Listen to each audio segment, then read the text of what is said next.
The agenda is the fuel usage, and again, it's the same report we've been using all along. This should be totals for what we use. We don't plan on filling anything else up. If you want to look at total use per building, MA used about 18,866 gallons. Ellenborough used a little over 15,000 if you add up what was used in the Maine school and the kindergarten. Added together, it's like 15,150 or so. And the junior high used about a little over 15,000 gallons, about 15,120. That's probably And how does the Ellenborough figure compare to the previous year's figure in gallons? Flip over to the next page. Dysart's provided me this information. According to their records, that's the fuel usage for all the buildings in the past 3 years. I guess we've been using Dysart's for 3 years as our fuel supplier. So you can see Ellenborough was about a little under 16,000, 2009, 2010. A little over 17,000 last year, and down a little over 15,000 this past year. So we had a mild winter though this year, Right. primarily. If you take the 2010, 11, 17,000, calculate 15%, because we had 15% less degree days this year than the norm, based on the assumption that 2010 and 11, the 17,000 was the norm, and I'm not saying it was. Right. If it was the norm, then we was 15% less than that. If you take 15% of 17,000, you're in the ballpark of 15. But if that, I think if you, I don't think it's a good calculation to use this until we actually spend a year calculating degree days. I really don't think that you can compare a year like that, and we didn't do any calculation with degree days or hour meters or, We you know, can anything. very easily go back and Google the degree days from 2010, Yeah, and 11. I think we can ask Yeah. probably Dave to do that, Yeah, but, I can research yeah. that. it might be nice to have that, because as we look at other buildings. Yeah. Yeah. Yeah. My plan is, next year when we start this process, we start tracking heating, is every month report fuel usage along with degree days, so we'll be keeping constant track of it throughout the year. So that'll give us, I think, a better number. And this may not be, this is just an out there question. Well, there's no need doing this question, this is a wish. If there was some way that we could top off monthly, and I'm not sure if it's feasible, I'm not suggesting it's feasible, but this is just a raw thought.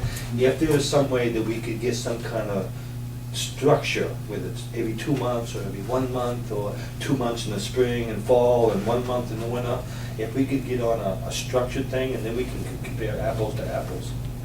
Okay. Yeah, I'd have to talk to whoever we get for a supplier, see whether that's feasible or not. Remember down at the vocational school, they had readouts, and they actually took. Yeah. and we should be starting to think about putting out a bid Yep.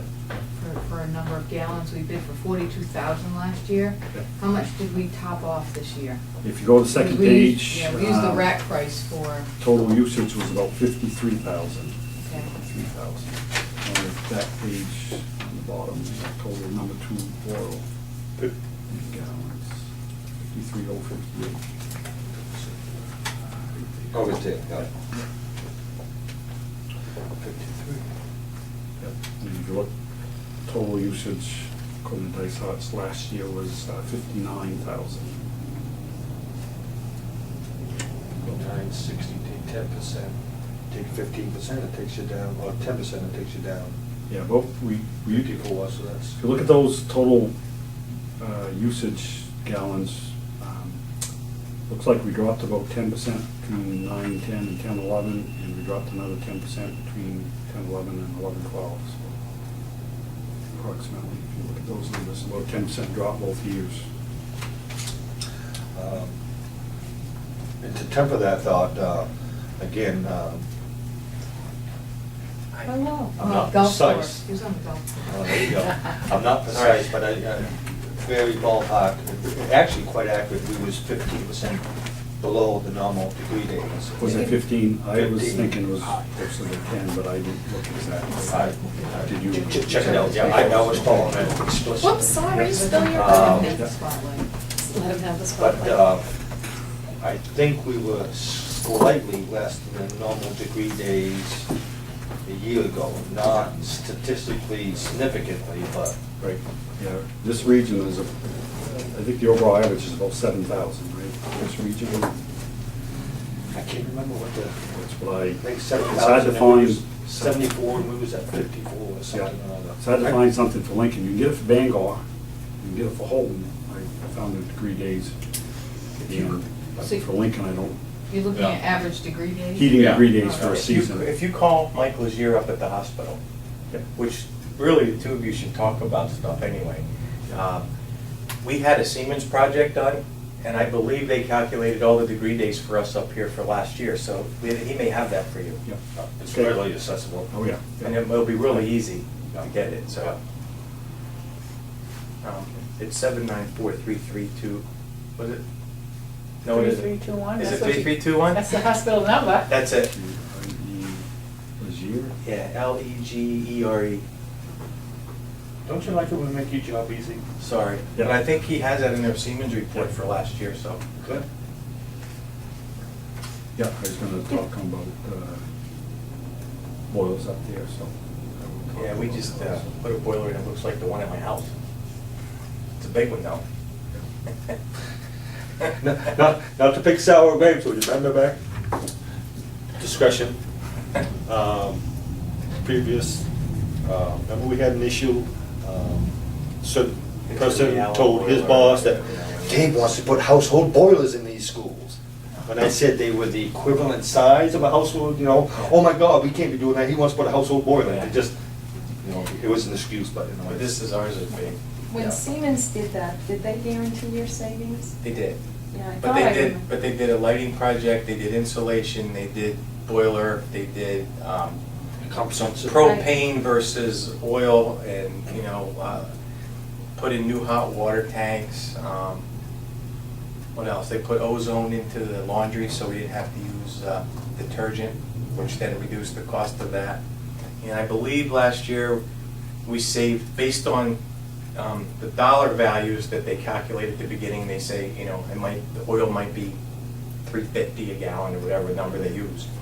We saved about, I think it was 110,000, which makes it about an 8-year, the project about an 8-year payback. Yeah, to piggyback on that, we had done a Honeywell project back around this when I first got on committee and whatnot.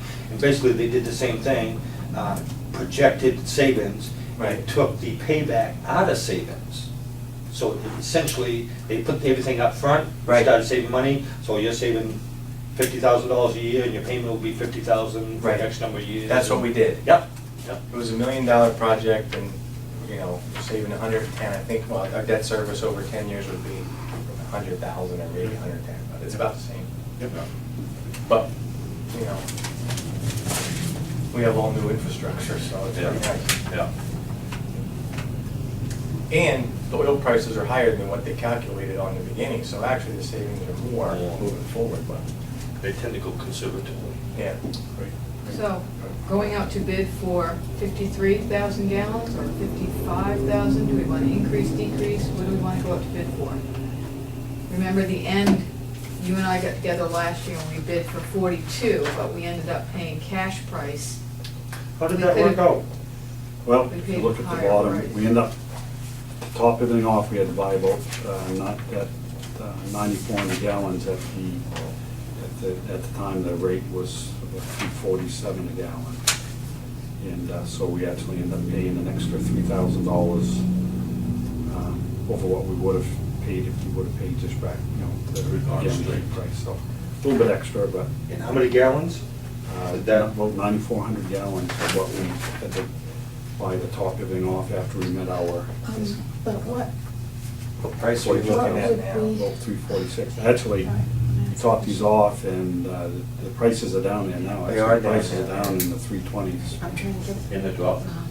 Yeah, so we probably would have been smarter to wait a What's the little longer before we difference topped with the the things buyback off. But versus that rack price, the I extra you I pay? followed it for about Because a you month lose every on day, and it buyback just too. went up and down. No, up and but down. if you You go have to over- jump on the merry-go-round, How's whatever that? you feel When like. it's you going know. up.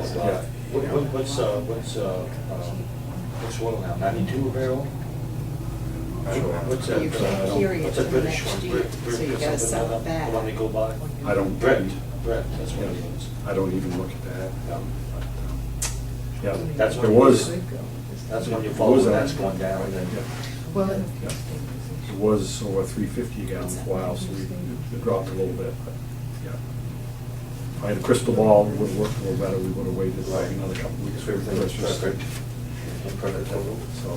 but everything's topped off now, so, going into next year, we have all full tanks, so. so when we go out to bid, we go for a number of gallons. What would we like to, 50,000? What's the difference? 50,000 is probably a good place to go. Because, if we put in a bid for 50,000, we gotta buy 50,000, so, or pay for 50,000, so. We're at 53 now, so Yeah. that does give us some flexibility. In the event we 91.66. have another mild winter. For Oil price per barrel. Right. 91. Just You went out for 91.66. 45 last. So that's going down, was 42. 117 one time. Yeah, I'll get an invitation to bid together on that, and get that out in the next couple of weeks. Yeah, we'll post that we've posted it in the Lincoln News and in the Bangor Daily. Okay. Can do the same thing. Mike was talking about that too, and I forget who we use for oil, but we go through, but he was talking about maybe doing that pretty soon too, Okay, so. I'll have a conversation, maybe we can, we can join up with another organization and get higher volume, we might be able to get a better price. I forget who we use. Do we still co-op with people? We used to No. with Region. We haven't done that. About in 2 years ago, when oil like spiked, we were getting better prices going directly to like Dead River or a company just like that, as opposed to going to the, like the, the Brokers. co-ops. Wholesale, yeah. See, we used to, I think Region 3 was a good one, we piggybacked with. Yeah. Yeah, I think they consume 15,000 gallons. So I wonder if the mill, 20,000. I wonder if you could do something to, the mill and us and see, but I don't know if you could get everyone to cooperate at the same time, right? Well, you can right down the road too. It only takes a moment to ask. Yeah, I'll investigate that. See if they'd be interested in, I think the higher the volume, you should get a better price. Get a couple of organizations together, we get in for 100,000, it's just, we take our share out of that. Whatever else, so I'll investigate it, we won't make any moves until we get back to A the. lot of it right now is just like rolling the dice, Yeah.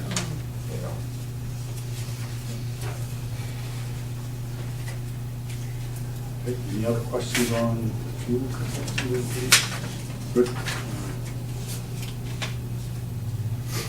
Great, we want to jump to the next page, which is electrical usage. We've added just this past month's usage down quite a bit from April.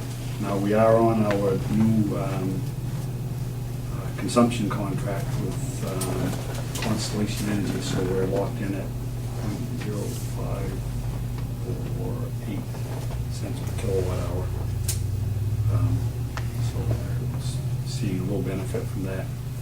Like I said, the usage was down too, so that's kind of contributed. That if you look at the total kilowatt hours for the month was 67,000.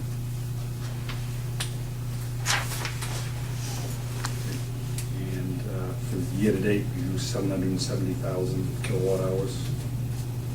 You can see the grand total what we spent for that.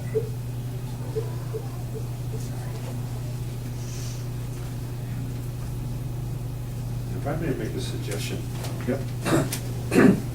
not to speak for Dave and whatnot, but, of course, you know, we have an electrician on the board and whatnot, and he's kind of checked in, and I've talked about efficiency, Maine. Dave is Yep. expressing, sharing the information, which you saved electricity up to the vocational school. And maybe sometime for a board meeting, you two could get together and he can share with electrical, he seems to, and I'm not trying to It's protect all the wrong together, thing. it's all in the same report. Right. So Mike can share that report with you. Like we did the others, Yeah. and I know I talk about oil, because that's my focus, and he has some experience with electrical and both, and we You can, you have A to little further understand in your something. packet, you have an I- efficiency main grant that Yeah. we're going to look at. If you look a little further in your packet. Yeah, there's some information, yeah, I have been doing some investigating, and I've actually had a chance to go through the Siemens report that they did a couple of years ago when we started doing we did some of the projects that they recommended a couple of years ago. Oh, what? Yeah, I probably recommend cover. And there are some electrical recommendations in that I'm investigating, so we'll get to that in a little bit, so. Let's not confuse ourselves a little bit. I know very little about electric and oil and that, but I do have but you a had guy some that I talked information to to. share, and you had interest, Yes. so, you know, you Yeah, two get no, that's together, fine, that's good. That's super. We should be all working together in this If town these are anyway. all down, Absolutely. why is that up? Yep. Good question, I then? don't know. Yes, I if, think when we look at First some of those. page. under MA, Yep. going from April to May, all the usage seems to be down, but the cost is up. Why is that? Oh, you know what, did I give you the right? Did you swap? You got the up-to-date one? Did you put? For MA, it should be, total cost for MA, which should have been 4,445. That's the correct one? That is the correct one. Oh, okay. That's why it's wrong. And how much was it? 4,445 should be the correct. I'm not sure just where you're at. Yeah, yeah, that's the total cost. Okay, oh, you did, Yeah. yeah, I was looking at the next one. Well, that's year-to-date. Total cost, 47,177, okay. Yeah, that's year-to-date. Yeah, yeah.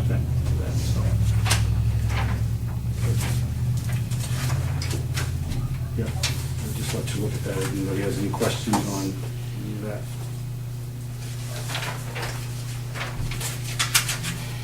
Good.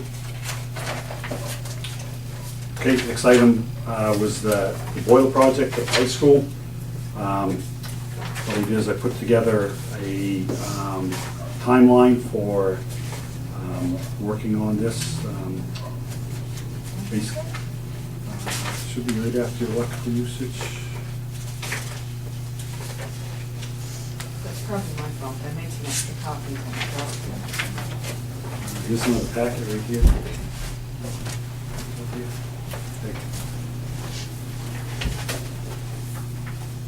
And so basically what we're looking at doing is, you know, trying to get the preliminary engineering done and whatever more research and investigation we want to do, site visits, and then be ready to make a selection.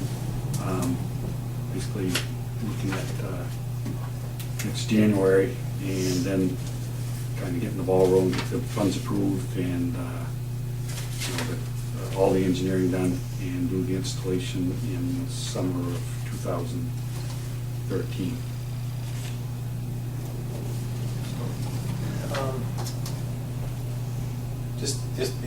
You know, my first meeting, so I'm gonna have some questions Sure. that probably were answered before, and Questions are encouraged. sorry about the redundancy, but is this boiler project a standalone project, or is that something that we would wanna roll into something with, like a Siemens or a? Right now, it's just a Someone like that standalone. to do look at lighting and everything at the same time. Right now, this is a standalone project. Yeah. Partly- Yeah, I'll leave it at that at this time. Yeah. No, that's okay, I didn't wanna get into major No. discussions, I No. just wanted to know if that's the. Standalone project. Okay. Yeah. We have 6 months to discuss the pluses and minuses to everything too, right? Yeah. That's- According to this time, fine. Right. Yeah. Right. I don't know how to word this. I had hoped for and I think it would be proper for a more aggressive time schedule. I'd really like to have this done this summer. Based on my experience, it's, and particularly this project, it's such a simple project. This is as good of a project as it gets. 3-inch copper line, all new stop water. We've got a garage door, they cut the bolts off the bottom, pull it out on skids, open up the garage door, is gone. There is no simpler job than this right here, and I've been in on major jobs, and it doesn't take this long.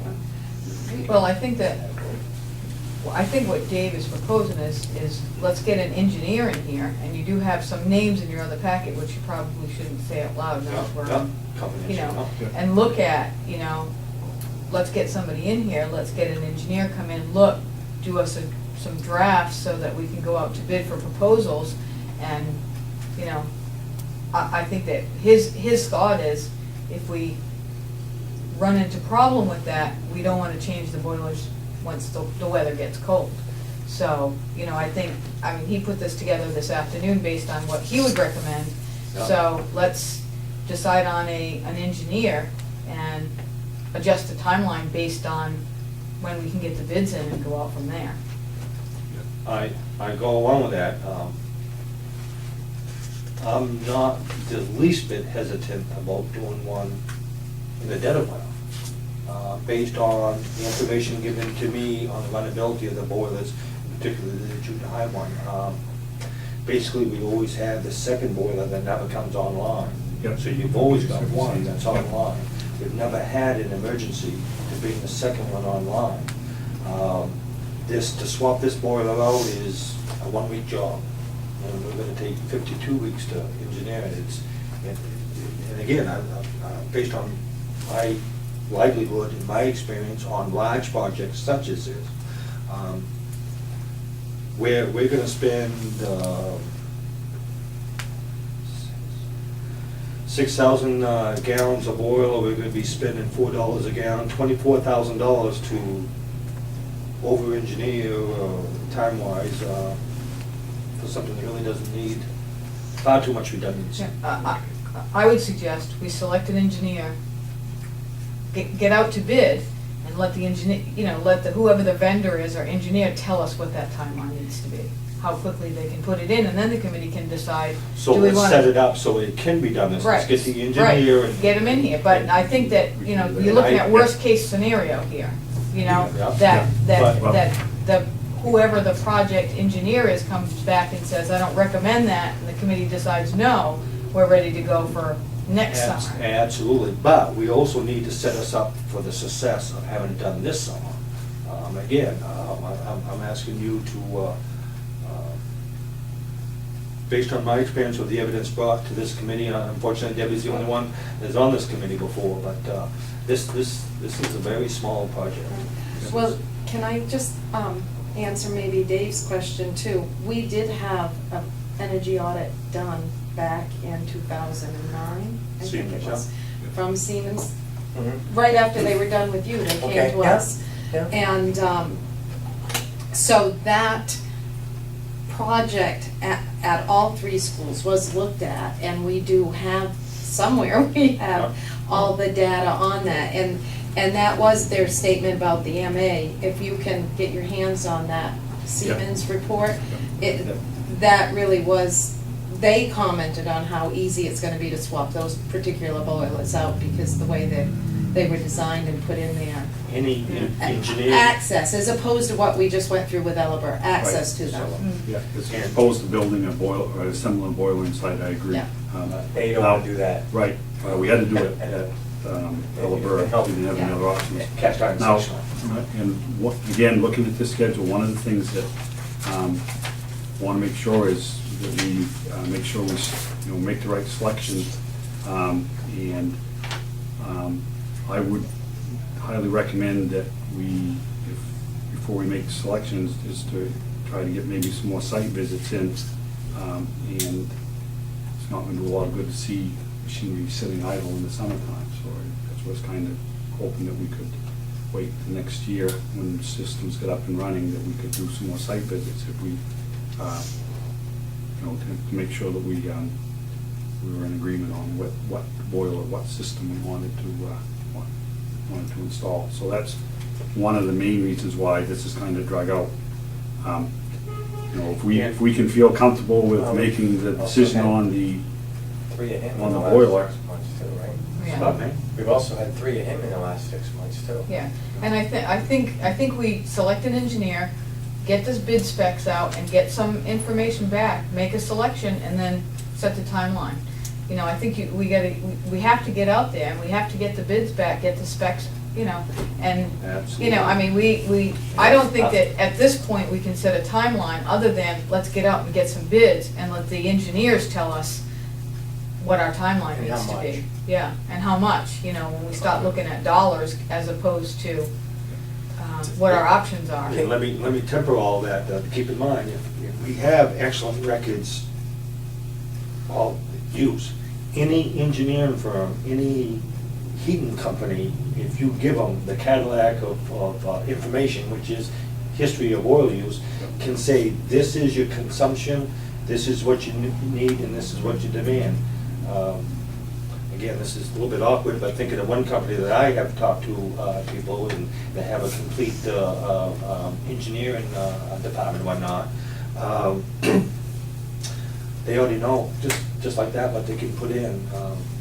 Again, I'm feeling coming to Yeah, talk here. well, I mean, I'm sure that they'll bid, they'll bid. So Absolutely. let's Now- take 1, 2, or 3. But what I don't want to do is set us up for failure. If we're saying we're not gonna complete the engineering report until August 31st, and the engineering report says, it takes me half an hour, this is the oil use, and therefore this is your BTUs per degree day. Right off the top of my head, based on my education experience, you're gonna need 2 EK3s and away you go. And yet we're setting up 4 or 5 months for a guy to do Well, but this is 3 or 4 hour just process. this is just a worst case scenario, Dave. I mean, we can. Yeah, I let's- understand that. Yeah, But let's set it up for the best case Yep. scenario too. If we set it up and picking numbers out there for the sake of the previous engineer, Kilby, if we go with him, and today is May, what I'm saying is, if we request for him, can you get back to us in a month's time? There is no reason at all why he shouldn't be able to. So if we put in a request to have it in a month's time, set us up for success, rather than, using my own words and opinion, this right here saying you got until all summer long to do a 3-hour, 4-hour job, you're setting yourself up for failure. And by failure, I mean when you okay, expect a lost savings. so what would you like for a timeline? I mean, we have to contact an engineer. Yeah. We have to get that on the schedule. We have to, we can't give them a week to get that back. They're gonna need some time, so, that's why I think We'll pick one back here, Yeah. and we'll set up and have a Yeah. conversation. When is the earliest we can Mhm. expect this? Yeah, I agree. What That I should be don't the- want, and what I've shared, the last project, we had, forget about the educators, forget about the inspectors, forget about the Maine Fuel Board and whatnot. We had 3 engineering firms give us each 3 different analyses of a way of calculating the use, degree days and whatnot. They gave us 9 reports, and there's all, for lack of better words, let's say unanimous, all right? Then we had the history of use, which is a 10th report.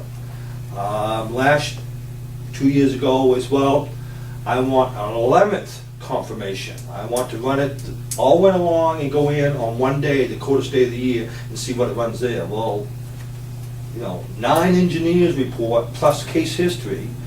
I mean, how many times, sure, we'd be safer with 50 reports, but where do you go with this? When's enough? I mean, last time 10 wasn't enough. And I- we lost, I and don't- my point was, if we were to have saved 30%, as I had hoped, for what went south on us, would it cost us $20,000 to have that 10th confirmation of unanimous reports. And I feel we're in the same situation here now. I haven't seen 10 10 engineering reports. I have 3 engineers' reports right here, I'd be more than happy to Okay, share with you. well, And they had the, no, each I've had their seen own the 3 three. different calculations Yep, in and print. that's great, Dave, but they're not the ones doing the specs right now. So we need to find an engineer, Uh-huh. give him a timeline, what's our specs, go out to bid, and let whomever we choose as our bidder say, this is how long it needs to take this boiler in. I just don't think that we can make that decision right now. I think we have to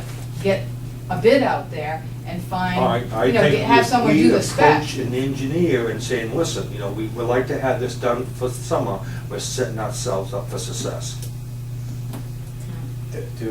What's your criteria for choosing an engineer? I think that the committee had wanted to go with someone local. I mean, we have Siemens Preferably. that we have our contract with, that's an option. We have some local engineers if that's who we want to use.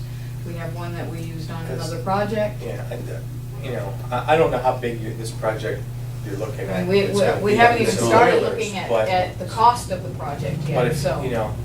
but a company like Siemens, Honeywell, and I don't know about the other two, because I'm not familiar with those two, with the other names, but Yeah. they guarantee it, so if they say, we guarantee you're gonna save 90,000 a year, if you don't, they'll write you a check for the difference. Precisely. And case in point, now, what 1 year's worth of savings could cost us? Bigmore Manor in Old Town, 17-unit apartment complex, we took out approximately, I can't remember the exact number, but basically, as was in our system, every boiler, which was the norm of the time, Right. standard operation procedure, Right. was triple size. Bigmore Manor, we took out a 3 million BTU boiler, put in 2 units that gave 500,000 BTUs. Field reports from my employer, who got back to us because we did the job, reputedly, they said that they went from 16,000 gallons to 7,000 gallons. Okay, so there's hearsay evidence from That's me. 50+%. Yes, and I don't want people to take what Dave said, all right? I don't want that. I said, you could go and see Wayne Jackson, he's the one that did it. Better yet, I went to the step further. You see the name Carpenter Associates. They're the one that did the analysis for the building owner, and they came up and verified those savings. So, I mean, if you're talking 50% and you stretch it out another year and not set yourself up for success, then you've lost that savings, Yeah, I and don't- it can be significant. Yeah, and I don't think anybody's saying that we're gonna. Right, that we want I to think consensus stretch it. is, We we're wanna get it going to done. select an engineer. Yep. So you have 1, 2, or 3. We want to select an engineer Yeah, with, and then- and tell them with a stated goal, that we'd Mhm. like to have this project done, if possible, if practical, if realistic. And I'm If saying co- it is. If the cost is right, we're still looking If the at cost money, is we right. haven't even started looking at the cost of the project, so. Two, but, now you have cost in there too. We have money set aside. Mhm. And I'm gonna project field evidence, off the cuff, gentleman's conversation and whatnot. We have far, far more than adequate enough money to cover it, so we don't have to worry about having money set aside. Okay. We So- have 100,000, the last project was 79. Okay. And I'm gonna imply, off the record, that the cost is gonna be far less than that. There's no off the record. Well, I know, but that's more for his benefit, like he So- said he would be discreet, Okay. and this is a working session, and you can see where we use names, and he has Yeah. experiences that Okay. we don't want to. He's not editing though. No, all right, so. Hopefully he's using it discreetly. All right, Start so, and stop. so let's look at this timeline and come up with a better timeline and choose a engineer and Let's choose an that'll be our. engineer, sit down with him, have him come in and meeting, and have him tell us what is a realistic timeline. Okay, How so- about that? Is that a good compromise? Who's choosing, how do you go about I choosing mean, your engineer? if you want to rank them 1, 2, or 3, we'll start at the top and see who has time for us. I don't know who I we're know talking one of about. the 3, Yeah. Yeah, I think we're in a good choice. Okay, Well, so I only why know don't one we of the do 3, I that? don't know the others, so I can't judge the other Yep. 2. Okay, we will, And I could give opinions. once a month operations committee meeting will not get this project done. So Not a we're going problem. to have to commit to some more meetings. Not a So, problem. why don't you rank them 1, 2, or 3, everybody? How do we know who they are? Oh, you have them right That's in there. another sheet back there. Next page. Next page. Thanks, Sorry. Rick.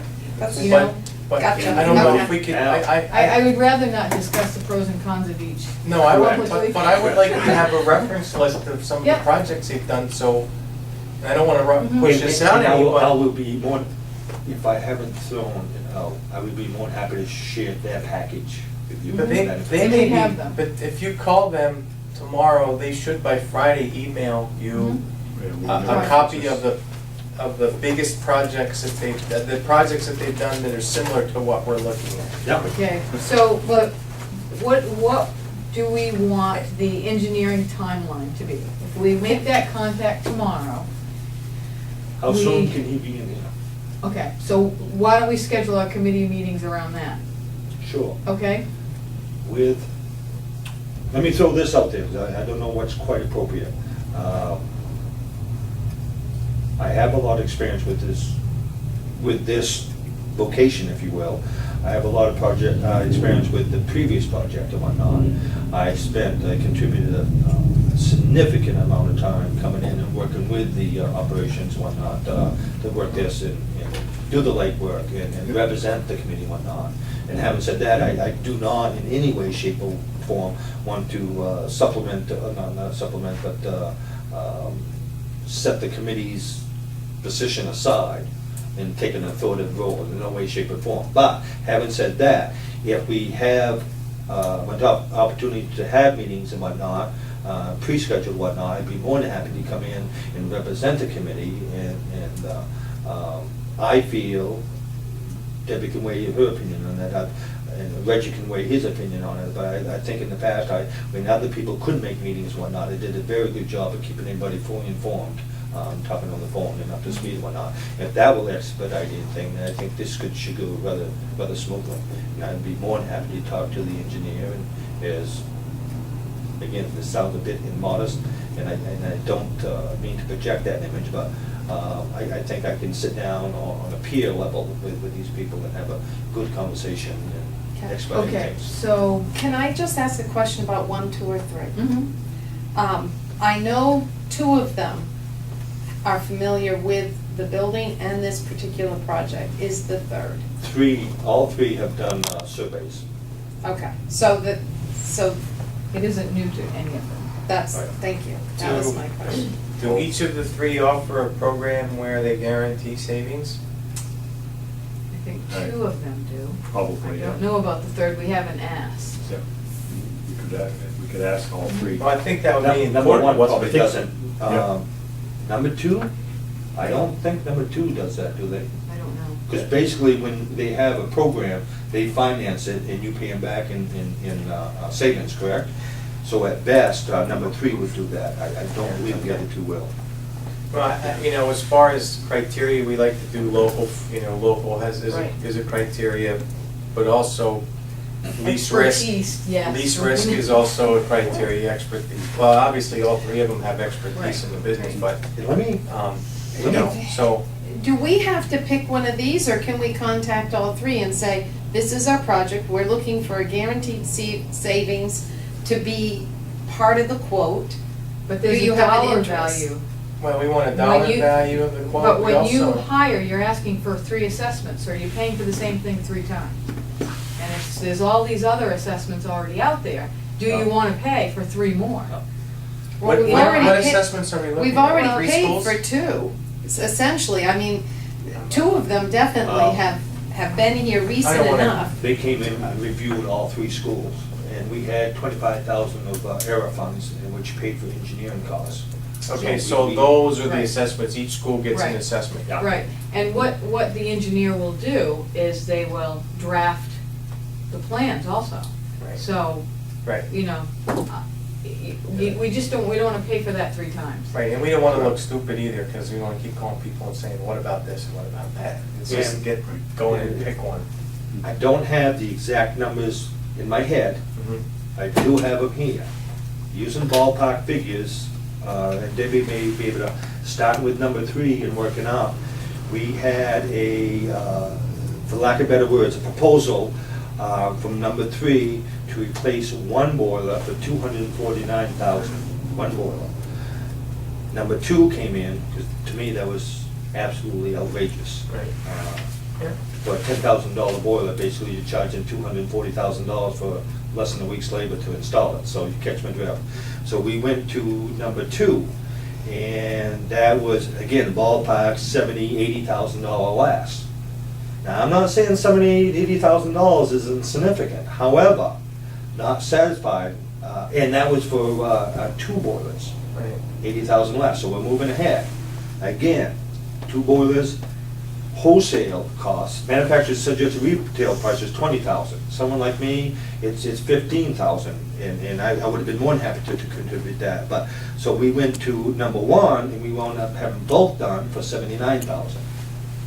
So there is a big difference on who we go to. But we did lose that guaranteed savings. Well, We don't did not know that ask yet. for any vote for that guaranteed saving. Yeah, That's we why didn't very ask for much that. in this motion that's gonna be Do we coming want up, to I'm limit gonna this put to in. just the boilers, or we want to have them look at everything? Well, I mean, we have to look at our Siemens contract renewal also at some point here.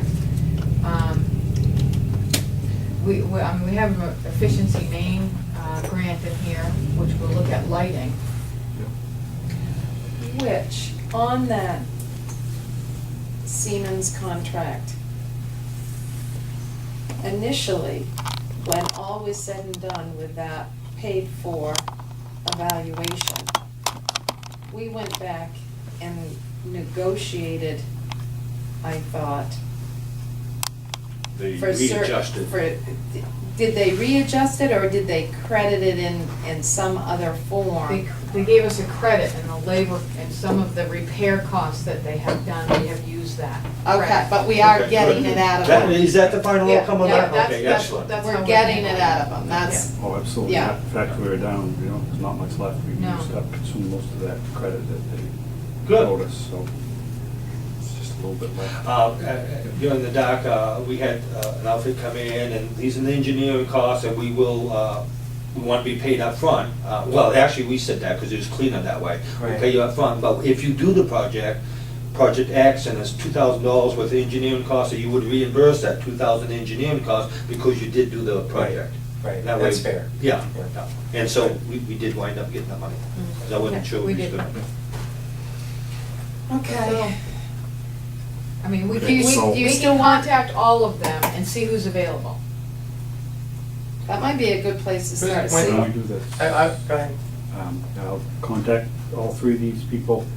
All 3 of them have done enough of these projects, so they should be able to give me a budgetary price on what they're gonna charge to do All the drafts, so the, we can go to bed.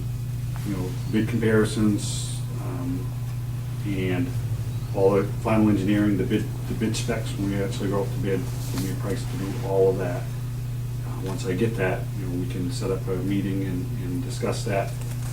In the meantime, Also a reference list. yeah, and I'll get a reference list for projects. But, but So I think number that- 3 has, they did that data just 2 years ago. Well, they'll just put another cover on it. So, don't worry. yeah, Yeah. so my point is, why would they charge us anything? They've got it sitting in a Exactly. computer. They put it, they So- And probably shouldn't I'm charge not us. so sure that number 2 There'll doesn't be a have charge, that. I'm sure, And for a- number 1 has certainly looked at the Well, project. They'll have to And- update the figures because Right. of the change in the Right. utility rates and the Yeah. change of But usage. I'm not understanding why we would expect to have a cost involved when Well, they. these. It it'll may, be a it big may thing. only be $100 cost to update the numbers. Okay, I It won't be a- wouldn't try to, I wouldn't put a number on it until we The- ask them. Right. Yeah. The actual, as Dave has kind of alluded to, with the data we have on our oil usage and the way that the heat loss calculations are done now, that's just a itty bitty, very small portion of what has to be done. Yeah. So that, either one of these 3 can do that, with virtually probably close to the same cost. So that's not gonna change the price. What's the differences in price is gonna be what they're gonna charge for the, the bid specs and Right. the engineering drawings and all of that. And that could vary from engineer to engineer. And of course, keep in mind, some businesses, for lack of better words, will provide their own engineers and whatnot, if only as backup. Because they, and I'm thinking of one in particular, are gonna cover their butts to make sure, particularly, huh? Yes, And we took a big hit on covering your butts this last month. We Okay, won't get so, into that. so do we have one? So we can I think get a timeline, a reference list? I'd be more than happy to set up, if I may invite myself, if we could set up a meeting with John Kilby and have a good frank discussion. Yep. That's fine, I should and we use should number have one. that as an open committee meeting. So Yep. let's see what his timeline is, and we'll get back to the committee and see, hopefully everybody can be here. And then we'll set up a committee meeting to correlate with his first available time, We could. rather than putting off a month. Oh, well, why don't we We'll do it. just do that all at Yeah. once, in one committee meeting, instead of having two? My fear and concern is if we put him off another committee meeting, it's gonna be a month, he gets canceled, it's another No, month. we schedule a committee meeting on whatever date he has. Well, that's what I said, I thought I Is said. it? If Okay. he's available next Wednesday, we have a committee meeting next Wednesday, we put him on the agenda, we do that. Sure. And when the other business is. Do we not have any Well, other meeting next well, Wednesday? No, yeah. Well, yeah, it's just the Yeah. date, the Yeah, date. yeah, whatever. Actually, it'd be a Works. Tuesday, but. Yeah, let's hope it's a Tuesday or Thursday, those are Right, I usually do. free Yeah, Sure. For you. nights. Wednesdays are kind of busy because of every other board meeting. So, okay, all right, so that's And a direction. Yeah, if I get references and stuff, I'll email everybody on the committee and keep everybody up, you know, what we I'm have. gonna split hairs, don't talk too much. Okay? Just before you move on, it does sound like you already have a pretty tight relationship with at least one of the people on the list. Yes. Yep. Is that, Yeah. Yep, and if we move ahead with that More than person, myself, I feel that I need to sit down with him and have a very direct, personal conversation over this. Yes. All right. right, I don't want to get into any more details on that, but That's fine, yeah. it just sounded to me like you had, you know, because we all have relationships that we like, and, Yep. you know, so So you do have the next part of your packet is the renewal of the contract agreement from Siemens. The committee, when we had a conversation about this last time, we wanted to see if we could go up to a local contractor. We did put kind of a request to bid on the website today. this is all computerized and stuff. So formally, we can actually, we can review this and we would be looking for something that's comparable to what they give us. This is including though, this, It's the repair, the emergency repair service. Let me. for I'm our trying to give you a- boilers as well as Yeah, other, let me- Is there a bottom line I'm on trying to that? give you a There is rundown back of page, this yep. contract, so several Just pages before the here. terms and conditions. Basically, this is looking at another 3-year contract, which is what we previously had.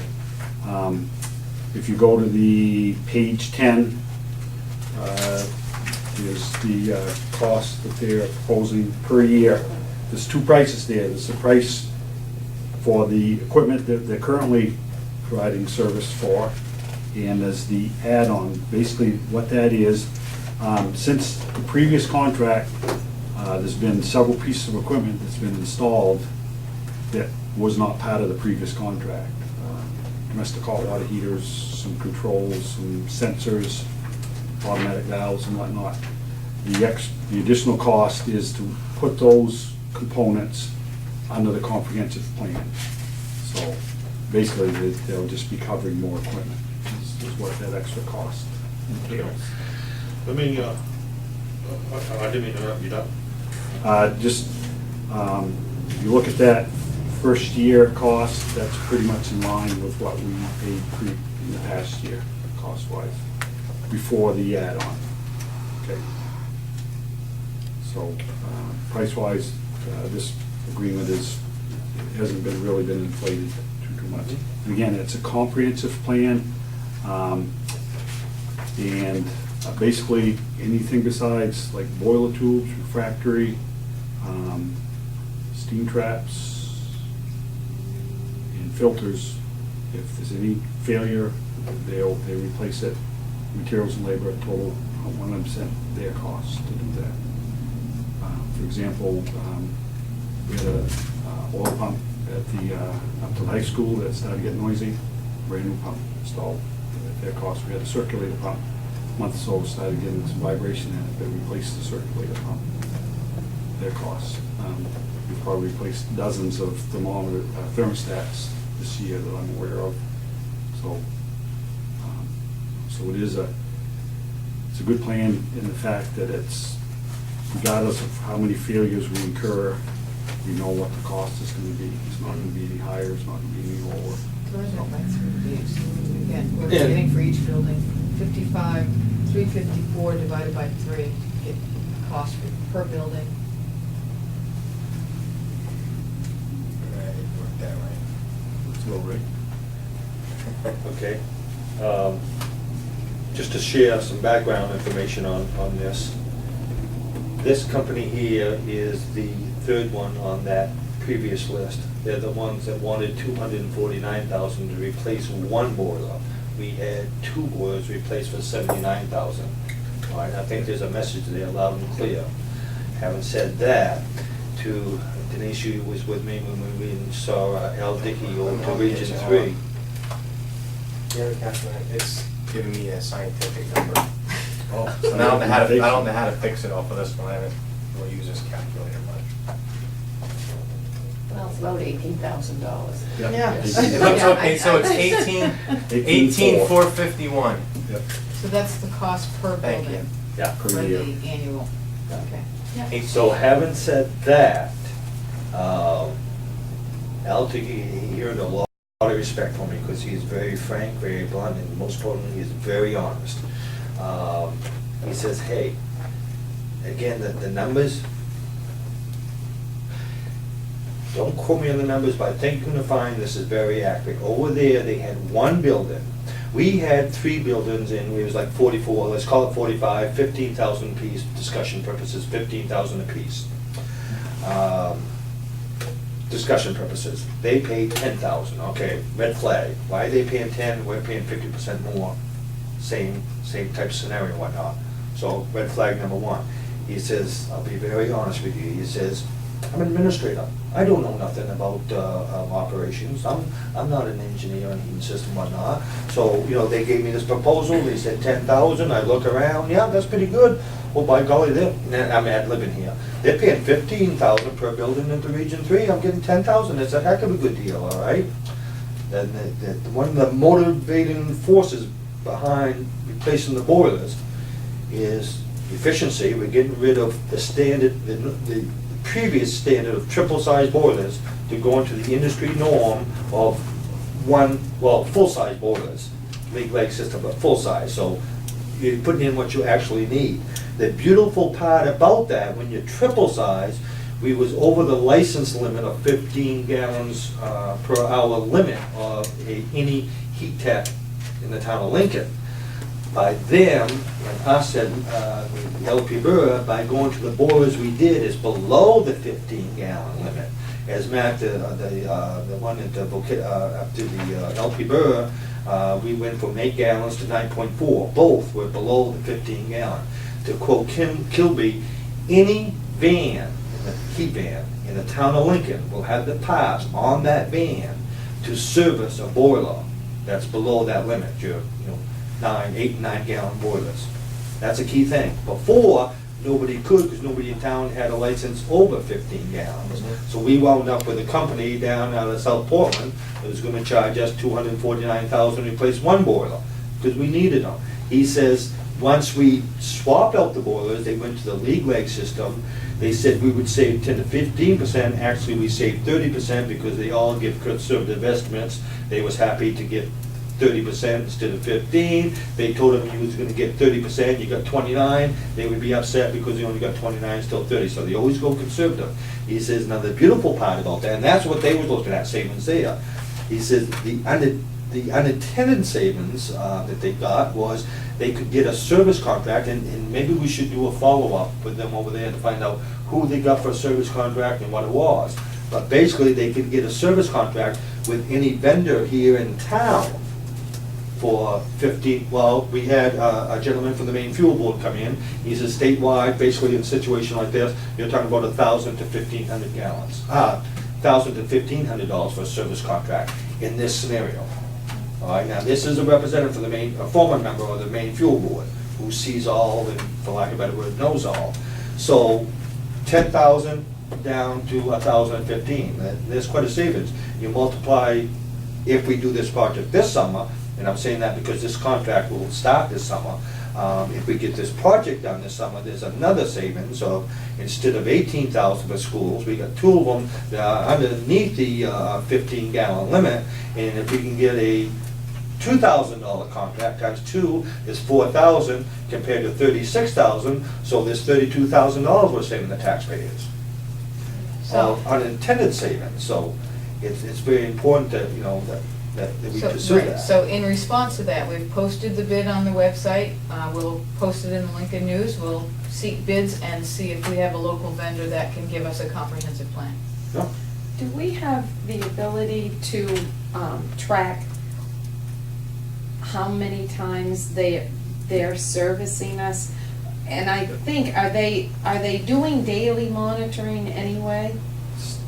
Some of the computerized controls they have, they monitor it remotely, yes, they can do They daily can monitor and monitoring. remotely Yeah. make changes as needed, so they And- don't actually have to come up Yeah. sometimes. With the DDC goals. Yeah, and to answer your first question, yes, every time they provide any kind of service, we get I get a report from them. Can we get a chance to know what that looks like? I haven't accumulated them, or I haven't got them organized, but I could go back, you know, for the last 6 months and tell you all the services done in the past 6 months. Well, anyone wanting to bid on it probably would want to know that too, Actually, probably. why don't we Well, just why don't we call them and get Yeah, they should have a summarized. a summary of services Yeah. by date? And keep a thought in mind, there's a difference between servicing a system that was installed in 1962 No, I know, and a brand new yeah. Right, system. right. Yeah, no, well, that's one of my questions, we added $4,800 in equipment, and they charged us, they're charging us more for it, and I'm thinking it ought to be going the other way, because it's probably replacing faultier equipment. That's I think all it's this just equipment It's is just a 3%. on top of existing equipment. Yeah. That's why it's an additional cost. It's All- a 3% increase. Okay.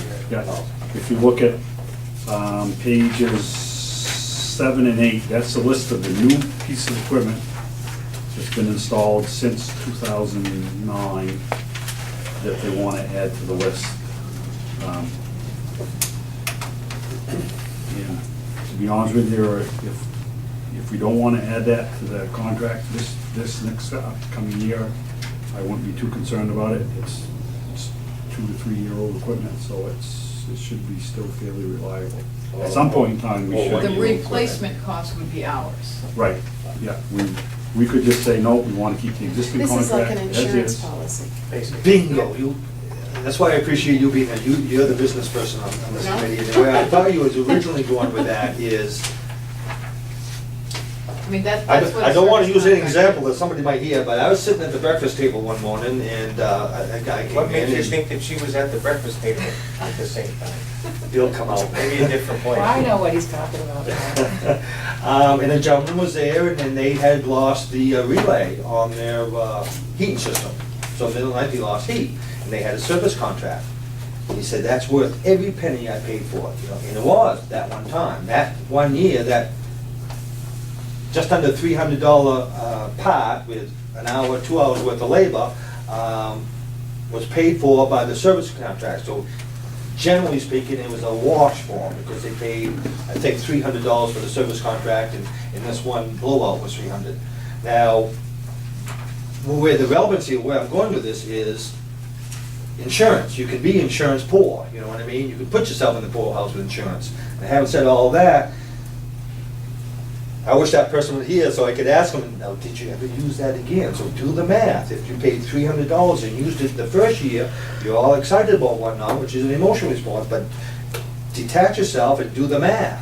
It's been 3 years since then, and have you used that service contract in the 3 years? So now you're talking about $2 $1,200 to replace a 300. Now, not to say that peace of mind isn't worth something, but this is all new stuff, and particularly two of them, they're gonna be brand spanking new. Most of the stuff on this here, the reason they're not in the old service contract, because they're just installed and they're all less than a year's old. Usually if you put new boilers in the first year, there shouldn't be any They finish. are, There Right. they are, shouldn't be any- which is another thing, so. I would like the committee to understand, we are servicing buildings, we're servicing schools, we have to keep school running.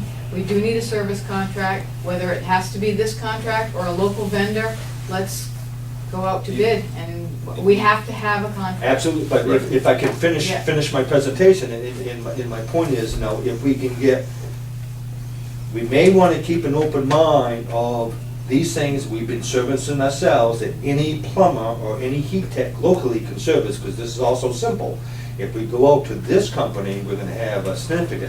And we could go out with a service contract that would guarantee service. It may not guarantee replacement, but okay. If it's $1,200 to replace a $300 part, are we better off to replace a $300 part with the 2 hours worth of labor and save the money on the other end? There's a lot of variables that we need to look at. We need some data. And is this also something that we either are currently or could look at coordinating with, if they're coming up here for us, who else are they servicing? They're servicing you in town, region. Service in Lee Academy. Okay, so, there's probably more data we need to make that decision. And another way which we ought to check into is, does it have to be lump sum? Can we split it up in threes, have 3 service contract, 1 for each school? And my reason I say that is because we will have the original boilers at the junior high where it's above 15 gallons, even though they're actually serviced, that we have downfired them to a more appropriate level, but it's still, technically, that is a above 15-gallon boiler. So we may need a $20,000 contract for that one school. But if we can separate these in 3, and we might be able to get 2 other service contracts for a couple $1,000s apiece. And that service contract could be guaranteed service, or it could be a contract with guaranteed service with total free replacement, But whatever this- we design. This isn't just heating boiler contract, or is it? Correct. If It you- also does some other service So your electronic contracts. controls are in here too, If right? you, Which other groups probably can't do. Yeah, if you go to the next section after that, the whole contract Yeah, proposal, that's what I saw. where it says invitation to bid, in your What packet, page? it's that page, that your hand's written on it right there. This? Yeah. Oh, okay, yeah. That's basically, what I did is I took the service contract and I pretty much made up a spec from that.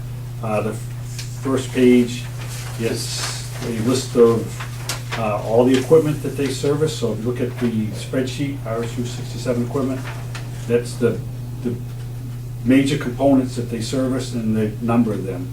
So it's got boilers, compressor air dryer, univents, hot water heater, so on and so forth for each one of the schools.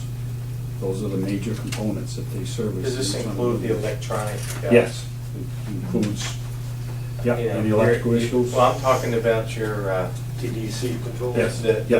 your computer controls that you Yeah. can sit here and change the Yep. TDC. weather at different places. Yeah. and whatnot. Right now, Digital that's- control. Right, Right. and so this also includes the digital Right. controls. The other thing I think you need to think about when you're looking at contracts, and sometimes the local people don't bid in them because they don't carry this enough insurance that you like to have them cover. Workers' comp is sometimes a big one, because I think contract services, if they get hurt in your building, you own them if they don't have the certificate of insurance. So there's a lot of things that have to be considered when you're looking at all of this, and you said most of it, but Yeah. that one piece. Well, Is what I'm this trying, a- and I'm not trying to steer anybody down a path or whatnot, but I'm trying, No. let's do a comprehensive, Sure. thorough, Yeah, and I design think, our own package. and I think what Dave did is he went down through this contract to look for comparable services in this bid spec. Right. So that we can compare apples to apples. But when you do that, beware, now you're putting out a comprehensive total coverage, and we may be able to design our own coverage that's totally appropriate. Yeah, Like, we could go from one contract for all 3 schools, we could go to 3 contracts, each covering 1 school. In other words, keep our options open. Yeah, Let's I find think- what's the best fit for us. Yeah. Is this a bargaining chip for number 3 on our contractor list? Well, No, I It's don't- usually it two doesn't really different, have it's two anything. different, It's not really related. but if we do, Same if we firm. do, Yeah, but they don't give you hire discounts the- for using them for other things. yes, they do. Oh, yes, They they do. do. They do. That's how we got our savings in the If- first place, if is we on, do- For the contract We on went- hire on the them for the installation of the boiler. long-term contract. If we ask for engineering services and stuff like that, we get it at 30-40% But discount from the. if you go back to what Dave already clarified, you may get a discount on this, but you're gonna pay a lot for your boiler installation and your boiler. Right. So when you Well, compare, yeah. when you compare the actual cost of see that? installation with the contract, Yeah. I think you're gonna find out that, We want to keep these. I two think- separate. yeah, Right. yeah. Yeah, that there's boiler, no, yeah. Proposal, that $240,000, I think there was a lot more entailed than just putting in boilers. There was controls, there was their installation crew and stuff, so, you know, I'm sure it was still an inflated cost, but there was Yeah. probably more It- to it. I'm glad you put that last sentence in there. Yeah. I'm the only one sitting here that was involved in that meeting where they came up and we talked about that No, inflated actually, cost. I was with all meetings with them, but that one I had to leave early. Right, Remember I had the job right, interview. right. Yeah. And I don't, I may have the notes to support this, and I don't think I'm stepping out of turn when I would tell you that in that meeting, they were very concerned about this contract going away. So Of course they they were, are. they Yes, we- wanted to. We had somebody from the Maine Fuel Board said, this is what they get in the bread and butter. Right, It's competition So I think, for you know- cost of boilers and whatnot, so they're coming into the back door, they're getting there, if they need 50,000 profit from the company from one client, they're getting it Well, they through all, here. but they So already just- have three people here that are doing the same thing for, so they don't have to send multiple people to the town either. If it's the same- I don't know if it is the So- same. But I'm saying it's a service contract that the industry is using for the bread and butter, Yeah. and then we need to But Can we examine talk that. about a clarifying question for bid? What are you Are bidding we for? looking, yeah, what are we asking people to bid on? Are we asking for a full comprehensive plan, 3 schools? No, Or are we asking for individual plans for each school? Absolutely. Because potentially, we could end up with 3 different vendors. absolutely. Potentially, that's a worst case Right, scenario, right. and it's equally true, we could Because wind it's up gonna with the make a same one. difference the way we put the bids But we know that request we in the need, newspaper. we need the big boys for the junior high because of the size of the boiler, they're over the 15-gallon limit. So if we could separate the 3 out, we can focus on the high school and the elementary, in which they're under the 15-gallon limit. And again, as the gentleman from the Maine Fuel Board says, you know, hey, 15,000, 1,500, I want to go conservative, I'm using the number of 2,000. If we know 2,000, 20,000, what a difference. And if we can customize if we can express what our needs was and have our needs met, how about that? Can I make a suggestion? Yes. I think, and this is just me from sitting behind the desk, but I think if we ask for 3 different bids, it's gonna get very confusing, because we're gonna have to have 9 booklets out. I think if we ask for three comprehensive bids, and then dig down after we decide who we wanna go with. Because I think it'll be obvious when you get the 3 bids of who you really wanna work with. You already have relationships with people, and then we can just dig down and say, okay, well, you gave us a bid for $90,000, $30,000 apiece. What if we pulled this out? Does that drop this down to $22,000 instead of 30? Okay. And let's just do that. I think that'd be a lot easier. So they have That's to just bid, me. they have to bid Right, 3 right, separate and I- bids for and I all go, 3 that's schools an from each option, and vendor. I want to Okay. review all options, and if we could sit down with them and let them know, and Debbie, I think you might back me up on that, if we let them know that we know, then they will adjust things accordingly. But now, to quote one engineer, they're taking the low lying fruit. That's why they gave us a bid $249,000 for one boiler. So if we let them know, hey, listen, we've had somebody from the Maine Fuel Board, and they said, you know, less than 2,000. We really want you guys to be in the ballpark. Most people don't give you the rock bottom price first time anyway. Right. so. Okay, so, Are we ready to move on? Yep, or- I think we're good. Yeah. So. 3 bids from each vendor, 1 for each school.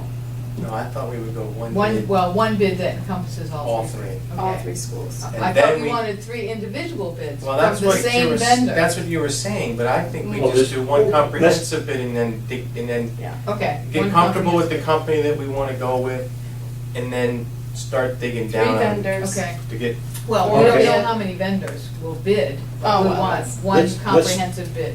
Is it an option to have them give 2 bids? One overall and one broken down by 3? anything's an option. Yeah. They And we should haven't probably we haven't have- posted yet, No. just They have to do. directions on how you.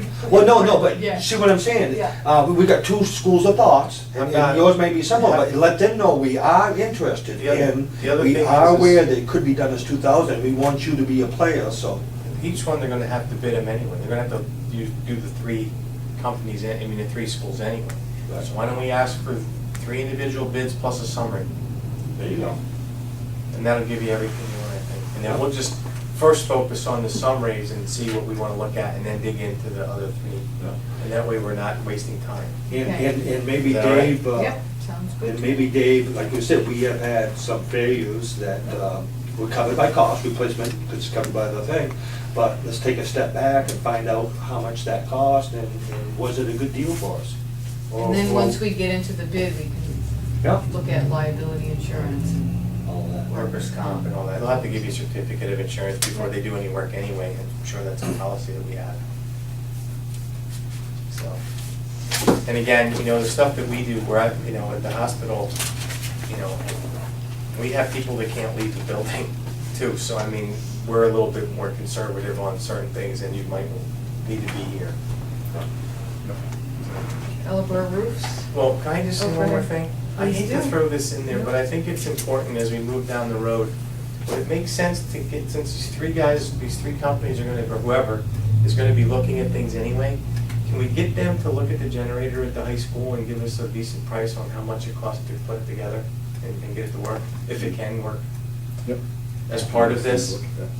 Where are we on that? I know you've raised up questions and we've talked about, and I think we've got all the facts on the table, but are It we doesn't moving belong ahead? to us. It Yeah, doesn't belong to us. Yeah, but have we, should the operations committee be a committee in which to open up dialogue with whoever it may be? Well, this is the committee that Would normally. that would do that, and if it gets connected, it's gonna be connected to an RSU building. It But can- I think if I recall, what we looked at, we sent those emails earlier Right, and we to never got any- Fane, and we correct? never got- Never got received a anything back. response. I spoke with the lady,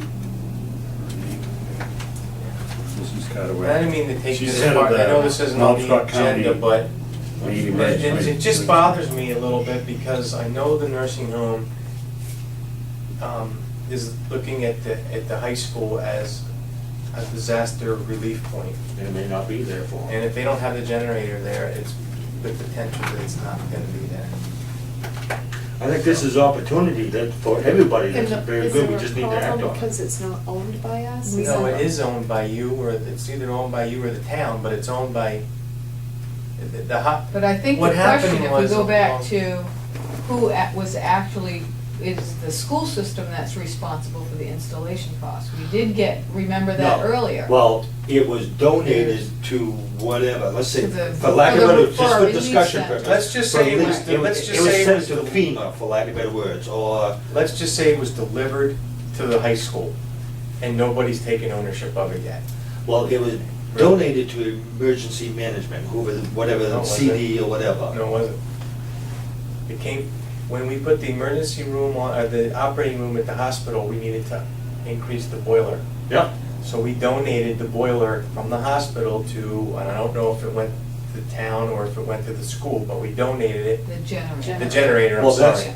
that's why, I think. And it didn't go through FEMA or anything, it was just donated, and do you want this? Well, Yes, we do. Take Okay, it out. I didn't mean Yeah. FEMA literally. It was donated to someone who may be responsible for emergency Disaster, prepared, yes, right. correct, Okay, correct. and that, it wasn't, we do not have legal title to it, and we're more than happy to support it. It is our best interest, it's in the community's best interest, and all Well, I we don't know. have legal title to what? The owner, we do not literally own that the district doesn't own Generator? it, the generator. He just said he gave it to you. Well, I No, don't no, know no. if it, I don't know if it went to Let me- the town or if it went to the school, I Let- don't know. Having been there and discussed this, let me, and I may not be accurate, but I think I am. It was donated to the organization for emergency preparedness. I firmly believe it was not donated literally to the district. It was. Therefore, we supported the whatnot. We would be more than happy to share, the responsibility to implement and whatnot. At the time was Hilda. We have outside entities that want to use our facilities, but they want us to pay for the installation of the emergency, and that's where the rub was. Does the district pay for it? Does this emergency service, whoever it may be, FEMA, the town, or CAP, or whatever? Or the Someone- region. The region. Whoever is into this emergency response, who's organizing it and implementing it, they should foot the bill for implementation. We will piggyback and do anything we can to cooperate with them. Right. But do the taxpayers take money out of the educational fund to supply emergency See ya. management for other entities? Mhm.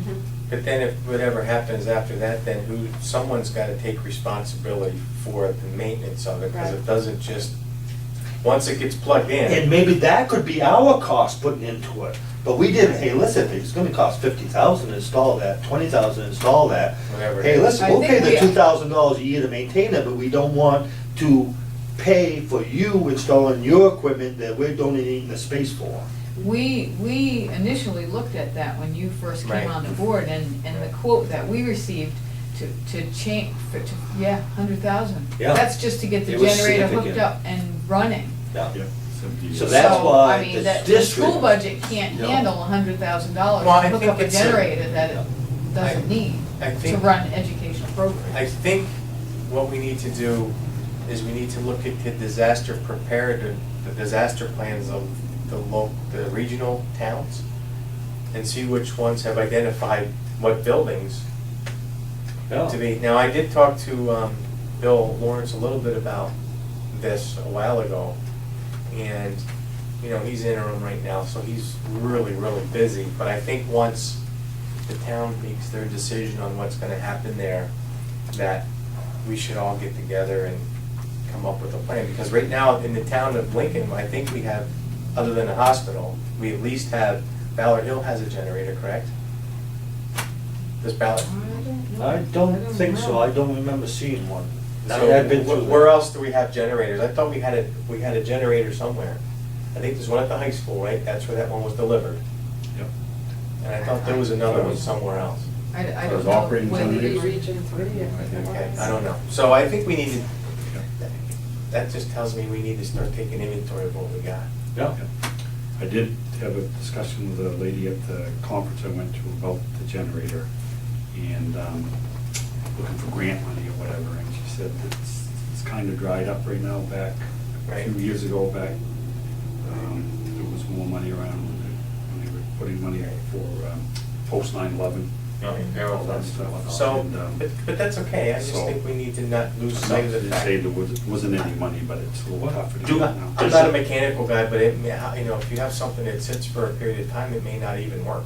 Yeah. Mhm. So Right, should, so- should we put this on the table for this committee to pursue that, as want to take Yeah. ownership of the project? You're the committee chair. Do you? Well, I'm I mean, asking.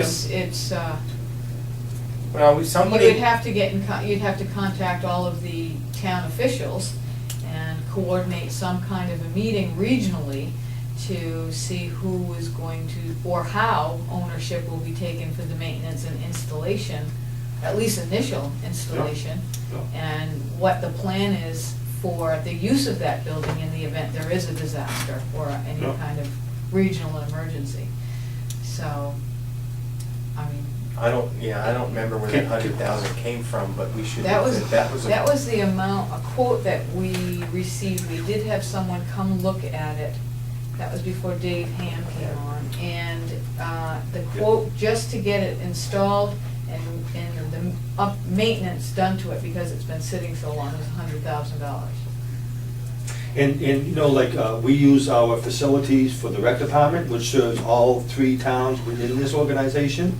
And that's a wonderful thing, because the same taxpayers The coming rec out of our department- budget, but it's the same taxpayers, so that's good. But on the other hand, this Rec generator, department serves Lincoln. Well, I think the other towns. Well, anyways, you explain here, Yeah. but please follow me, and if you don't interrupt, then I can say it, and I'm not trying to be precise, I'm not a lawyer, Okay. I'm not in a legal situation, this is just ballpark discussions between peers, if you will. Towns within the community who have ownership in this district use the district facilities, even though they're not district entities. They do that because it's the same taxpayers, it's coming out of the same pocket, it's the same amount of money, so it's a wash, so we go along with that. As long as our programs aren't compromised. Any free time, we go to the rec times, because it's all three communities, and it's their money, in a roundabout way. Having said that, if we had a generator that provided services, emergency service for these three communities, that's a wash, that's great. But what do you do when you have Burlington, who this is designated as their emergency situation? They're not part of the district, they're not paying money into the district, therefore they're getting a free ride. Are we talking about different types of emergency, because you've talked about like the nursing home, that That's the the only thing I generators know of. needed for medical needs, but the Well, it's building also- itself is already cited as an emergency Evacuation. evaluation site, That's which is why what the you're generator was referring put to. there. But That's- he's needing the generator to accommodate the medical needs. Well, not only that, I mean, you got the generator, it's got, the school has the kitchen. Right, The but I'm school saying, has the spaces yeah, for yeah. people to Yeah. live for a few days It if is they proper have to. place. And I believe that the nursing home has that, and I think the hospital does too, has the school identified as one place to go if the patients need to be moved quickly. So is there grant money Because available through, we're having a hard time getting that because of the money drying up through the, everywhere else? And so, But that has yeah, been pursued. yeah. but that's okay. The community just needs to, I think, begin to Be aware, discuss it, yeah. and maybe we can be the ones Yeah. to lead Maybe the we way. can be the catalyst. Yeah, If you and don't I mind. think, you know, And it has languished, Right. you know, it's. since there's several communities involved, I think we gotta get somebody involved, probably from the county level, you know, to help make some decisions on that, so. Yeah, Maybe the I do FEMA it. guy.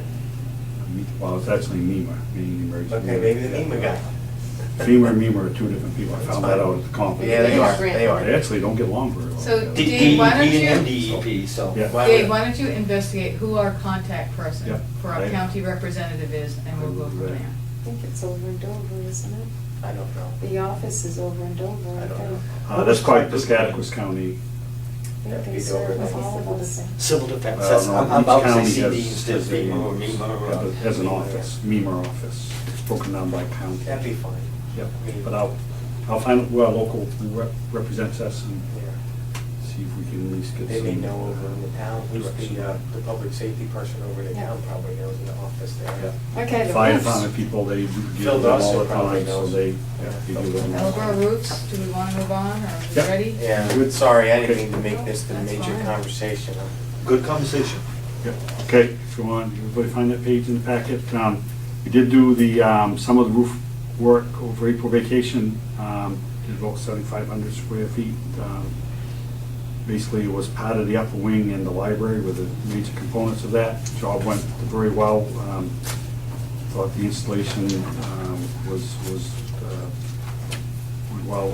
So we had great weather for it, which was a bonus. We did find some wet insulation and stuff underneath the roofing once you took it off, so we definitely would, you know, it's good that we was able to get in there and address some leaks and take care of that. We was able to reuse some of the insulation. There was some rigid board insulation that wasn't damaged by water, so we reused that. Got a little bit of a discount off the price of doing that, so. Okay. Since that time, and you brought up at the last board meeting, prior to, I guess, let me kind of step back. The information I had prior to doing this indicated that the remaining roofs, a lot of the remaining roofs needed structural upgrades before we could actually, put the better insulation on it. Well, since that time, actually found the documents that there was some structural upgrades done in 1991, I believe it was. That sounds about right. And We have to do that for the gym, Um, for insulation. and the work was, so the roofs were upgraded, both structurally, and they were insulated too. So we actually are in a lot better shape insulation-wise than what I had anticipated. So right now, my plan is to go back up and do the rest of the upper wing, which is about 7,400 square feet. I got the price of $66,000 to do that. That roof right now is showing delamination. There's sections of the rubber that's pulled away from the substrate, and so it's probably ready to be replaced. What will be left, as far as roofing that needs structural reinforcement, is about 2,000 square feet, which is kind of the kitchen office area. And right now, Foresight Engineering is working on the what needs to be done to get that upgraded. And as soon as I get that information, I'll get an estimate on what it's going to take to replace the roof and upgrade the structures on that.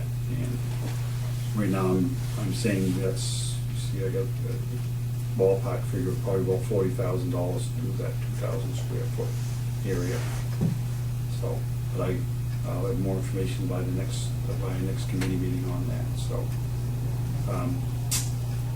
and so right now, besides that 2,000 square foot, just about every section of the roof at Bellabur now has good insulation. Either 12 inches of blown insulation or a combination of the blown insulation and rigid insulation on top of that. So we're not really losing a lot we shouldn't be losing a lot of heat through the roofs of that building right now. Wow, because I'm glad you discovered that, because we had a report that we had a half an inch of insulation, Yep. and that was, Well, the explanation for that is when the roofing contractor did the samples, they just went down to the roof, to the substrate. That's actually the way they correct that, they build a roof on top of a roof. They left the existing roof, put in some short stub walls around the perimeter, installed new trusses and new decking, and put the new roofing down on that. So basically, there's a roof, and then there's about 4 feet of space, which has the blown-in insulation and the new roof on top of that. how thick is that space, ballpark? Discussion purposes, 4 feet, 6 feet? Probably close to the 3 feet. Yeah, I think the 20 or 24 inch deep joists, and there's a little bit of space in between. So, yeah, I'd say probably 30 to 36 inches is the space. And I wanted to verify that that's what was actually there, because I still didn't have all the prints on it. So I pulled with help from Mark, we pulled the vent off and we went in there and measured the depth of the insulation, everything, to confirm that what was there was actually what was spec'd out. Everything did match up. And 12 inches in cellulose is good to have in there. 12 inches is the standard, the norm nowadays. After 74, when we started in the oil embargo, after we started using oil, the norm standard was the stuff, new fancy stuff called insulation, 3.5 inches in the walls, 2x4 walls, and 6 inches in the roof. And then 80s, the oil went up, so we started building 2x6 walls. Near construction or access, you know what I'm talking about. We put 6 inches into the wall and 12 inches in the attic. And I'm here to say now that the state now recognize 18 inches, and they're spending money of adding 6 inches of cellulose on top of 12 inches that's there. So that's why I was asking about the depth. They got 1 foot of insulation in a 3 foot space. Yep. Is that possible? And this is actually something we do in-house. And this is an idea, back burner thing. I don't want to sit back, but there is an opportunity there to go in and put in another 6 inches in. Yeah, and I agree, more insulation will definitely help us. But what we'll end up doing is when we do replace the roofs, we still need to put tapered insulation in to pitch everything to the roof drains. So when we do this next section, we're actually going to be adding about an average of our 12 or 14 just in the tapered installation to get the right pitch. And that's above the cavity, correct? That's right directly below the rubber membrane. That's the. Correct. It's So coming, you got the mechanically old adhered roof, to you the got the deck. old roof, 12 inches insulation, 2-foot dead-end space, and Yeah. then the new roof. And the new roof, yeah. Okay, where I'm coming from that, and I don't know if it's true, but I was told by a certified person that when you have that space in between, Yeah. that it negates the insulation value of the second layer, and I'm not saying that's true, but it's food for thought.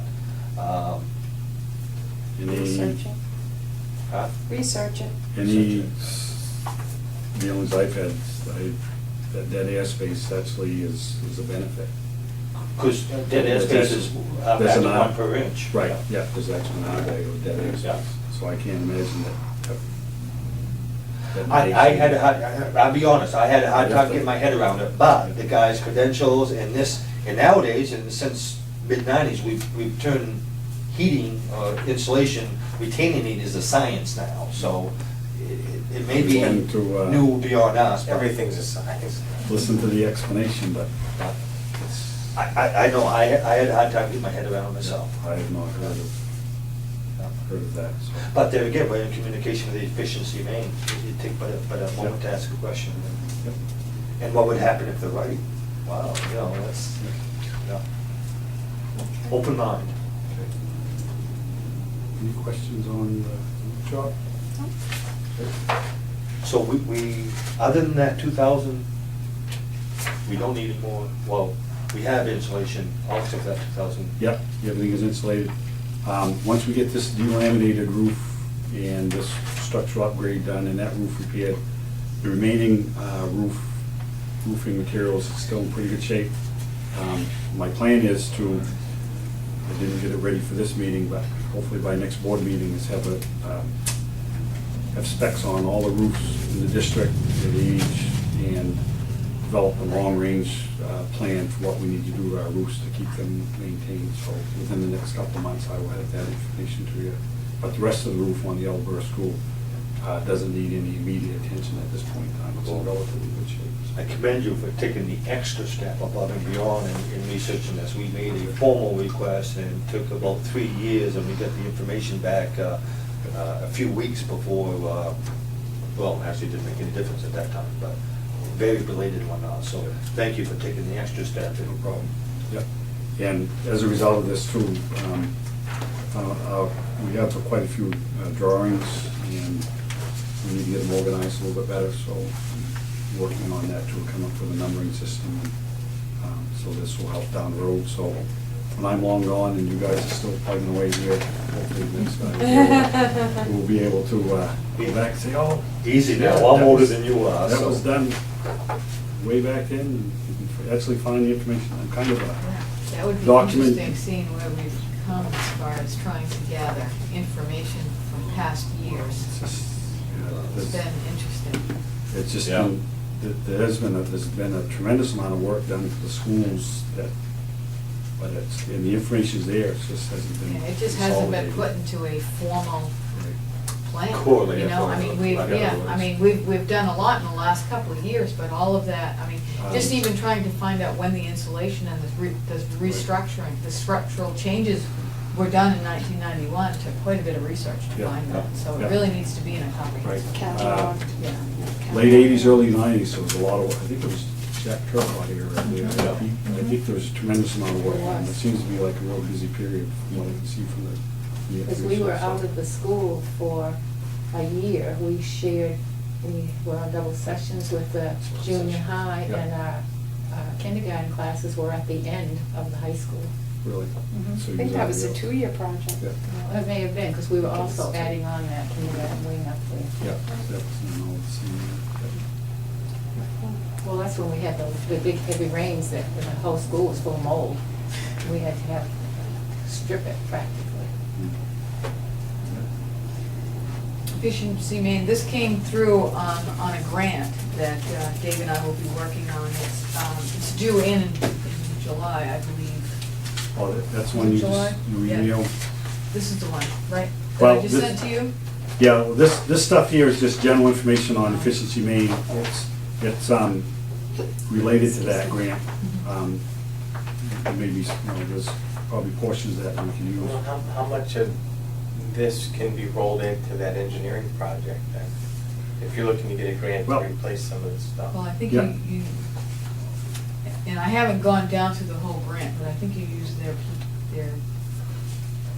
this $100,000, up to $100,000 grant for lighting, Right. to replace the lighting in the. Any business can get up to $100,000 in rebates per year through this Right. And It's I- gonna We've cost already- more than that to put the light on. No, but I think we can probably try to piggyback it on. Yeah. Well, that's what I, Yeah. if you can. A couple of the areas If were it doesn't identified. complicate. Right. Yeah, Well, everything's gonna complicate. yeah. Really, Everything. It'd be worthwhile to have two separate projects. Yeah, Don't yeah, get oh, that. yeah. From electricity standpoint, the schools have upgraded lighting pretty consistently, and right now, I think we talked about a couple committee meetings ago, we have basically the T8 Was fluorescent generally fixtures, right, yeah. And that's, right now, that's state-of-the-art technology, that's the best, the most efficient Well, bulb there that's out probably isn't there. any cost Yeah. effectiveness to make any. What, the areas that I think we need to Well, look finish at what we're doing. is, one thing is occupancy sensors. I think the savings we have there was identified in that Siemens report that was done a couple Yeah, of that's years what they ago. do, we have them all over the Yeah. place too. Um, It works. Hamden, the new Hamden Academy, I guess, is loaded with them. Sometimes you have to go like this to get the light back on when you're sitting in a room, but. Yeah, They must have an override Yeah, switch. yeah, they do. You They can, do, so if you're yeah. gonna be in there, yeah. no, yours, they don't? Well, maybe that was a missed No, we could opportunity turn- in that application. Because what we did in some places, like in the conference room, to make it so it, the eye looks at the whole area, they're almost like the garage type, the Yeah, light. is the basically garage- two different is the- types. There's the wall yeah. mounts. We have which is- both, but in conference and rooms, you this had the remote big, mount. you had the remote mount Because at of the the top. coverage. Yeah, Well, we can see what they put in Hamden Academy, I'm sure if they put them in classrooms. yeah. And we have. In offices, we put the light switch on. We have the occupancy sensors in a couple locations. We just put one in the garage, Pat's room. We had a switch go bad, so we went ahead and we upgraded it. Anyways, we had put new lighting in. It works great. And so I think it's something that we need to really look at doing in the schools, because after the kids go home at 3:00, rooms are vacant, there's no reason to have those lights on. I think The we're reason they learning a lot don't of- put the override in there is because then people will override it and go home. And then you defeat your purpose, so we chose not to do that. Yeah. But it was an option. It could have been, I think. Yeah, Yeah. they're very cost user-friendly, more. programmable, but, I believe probably costs more. yeah. And the other energy savings idea, thing I'm investigating is exterior lighting. Basically, LED lighting is the new technology. Right now, we have a lot of high-pressure sodium, 400-watt light bulbs. I don't know how many we're doing, but we're putting, Are you doing the same? yeah, and we're getting about 40% of the cost back from the efficiency. Right. If you look at this. It's not a big project, but it's part, so you get 40% plus the savings on the electric. Right, and to me, and maybe it's just me, but there's a principle factor in there. And actually, we have a policy on efficiency, energy efficiency, role model environmental friendliness, Yeah. and frugalness of, so Right. it may be a small project, but in principle, it's It's the about same. 40%, I think it was Yeah. $8,000 and we're getting, I don't know, maybe it's 10,000, we're getting 4,800 back. I mean, it was about 40%. Yeah, the rebates are anywhere from $100 to $175 per fixture, depending on which Yeah, type you get. okay. So pretty substantial rebates on those. And we don't have Yeah, a lot I of just was exterior worried lighting, that but not it's something I think we taking need to it start down. working towards replacing, I know. Well, It it goes lose to it the for the season, security and program too. I that just you have wasn't this, your understanding how that Security of It's building not and gonna still people puddle and, in the middle. that's one of the reasons we want to do it too. But I believe, from what I've been told, a 400-watt fixture, LED light, to basically throw this, have the same luminosity, There was only one area is where- down Okay. 25, 30 watts or something like that. Okay. About the same thing as the compact fluorescent lights for us in the Yeah, household. yeah, it's about a tenth of you know, so it's, Hopefully they last longer. yeah, and they're, No, I I was think just they're wondering about guaranteed it. for five, at least 5 Working years. the way we Ones want it, when they we do need it replace. to. Yeah, I replaced all of them at least once. yeah, yeah. Then you have to go find a place to take them. Yes. Don't break one in the household, somebody spent a couple $1,000 to have the DEP come in and clean one out. Yeah. So anyways, that's, you know, that's kind of ongoing, working on that with, It's good. with the local electrical people we have, and we'll keep plugging away at that.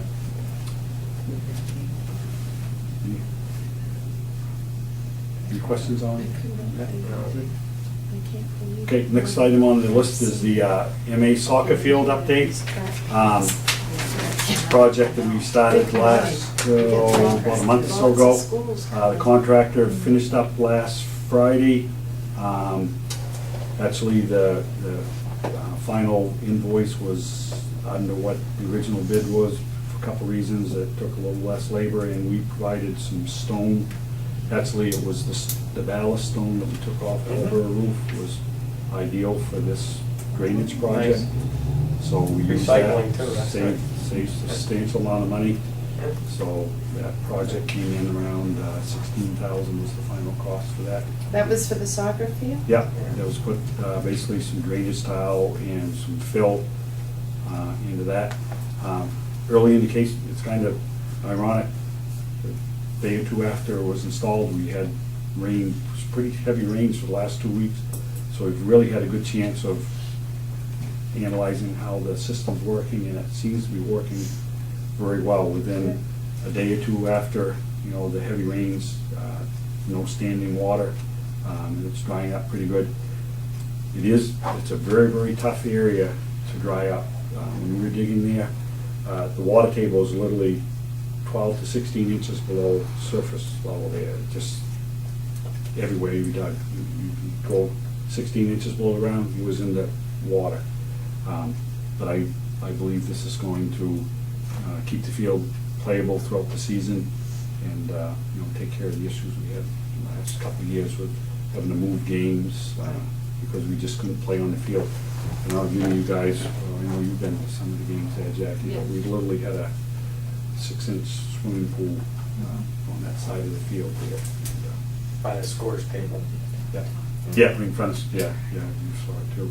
So we did well to go with This one's cut down? Well, the bid that we did. yeah, and I understand, you know, we didn't go with the lowest bidder, and I think I sent some information out to you guys about that.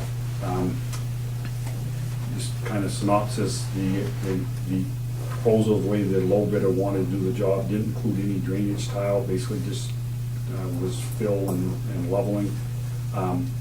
That water that we're draining off had to go somewhere, so I was concerned that that really wasn't going to take care of the problem. And the other big concern was the other proposal entailed stripping all the grass off the field and reseeding the field completely, starting to grow grass from scratch. And anybody I talked to that has anything to do with athletic field said it's virtually impossible to grow enough grass in 1 year to have the field playable. And so and we just don't have the facilities around Right, to to place move. them. We did use the baseball field a little bit last year, got us out of trouble, but it's really not the answer to our, you know, to a full season of soccer. And I think one of the things that, when we go out to bid, to be more specific about what we're asking of our contractors, because I think there was a little discrepancy in the bids and not enough understanding about what we were actually asking them to do. So that was a live and learn situation. Yeah. You know, when we go back out, and you have two totally different proposals to try to get more of a rationale for each, and then even perhaps give that other bidder the opportunity to do the job the same way someone else would have, you know, to actual compare costs. So that was something we learned in the process of that, so. Yeah. That's wonderful, and I'm glad we went the direction we did, because I think all quality sells. Quality is quality, you don't pay for it twice. Yeah. And, yeah, so we do have a little area we've got to grow grass on, but that seems to be doing pretty well now. We'll keep that watered as we need to through the summer. I'm pretty sure we'll be in good shape come August to put that field back in service, so. Okay, any other questions on that? Just the list of summer projects, and I know David just had a question about the sidewalk replacement. I just didn't know where we were. with that. Okay, we went out for bids, we do have a low bidder,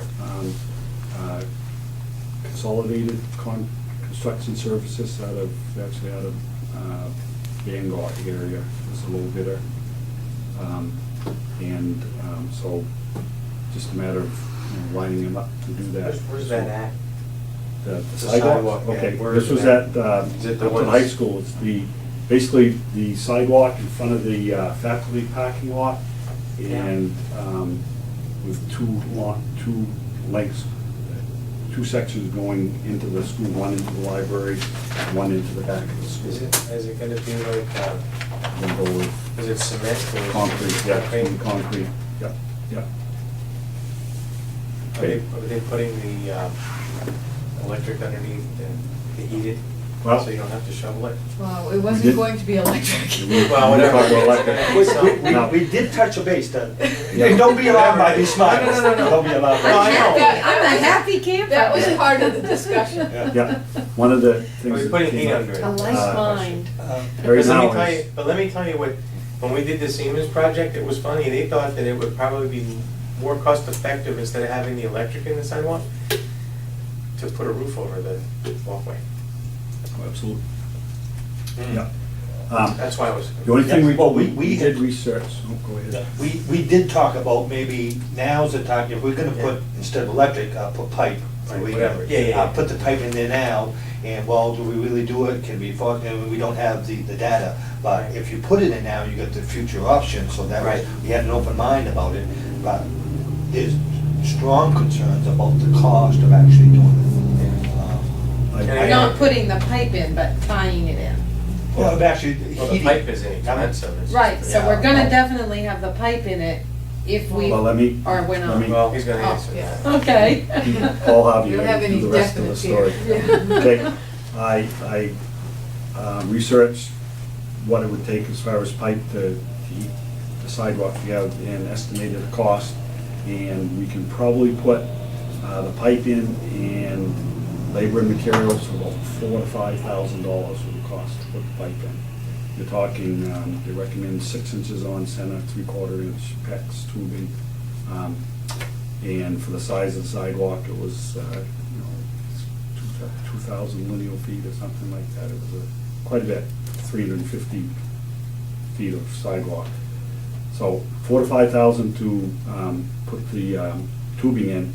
And then, but the major cost would be getting the water supply to that area, because you can't just run one line, because you can only heat up a small section of concrete with one loop. So you're probably looking at least 5 to 6 zones to do 300 feet. probably. And I think, Loops, the other yeah, so problem is one you're zone. you're not 4 or looking at 5 the sidewalk that's in loops, front of the Yeah, 4 building. loops Right. on This top is, of 4 to goes 5. to the parking lot, none of it is And- even in front of the building. I mean, I think if we're From the going to boiler- heat something, it needs to be in the front of the the building, so building, that when yeah. you're, not from the parking lot, so. So, But it was Yeah. worth the investigation, I think, to see what it was Absolutely. going to look. I don't think I would spend the 5,000, it's just me. I No. just- I think, But that ties me in, I need to get that heat bill from you. yeah, I have it right in my. Yeah, and again, by opening this up discussion, I know these are experts in the whole 9 yards, and we're just common people. However, having said that, Don't cut ourselves short.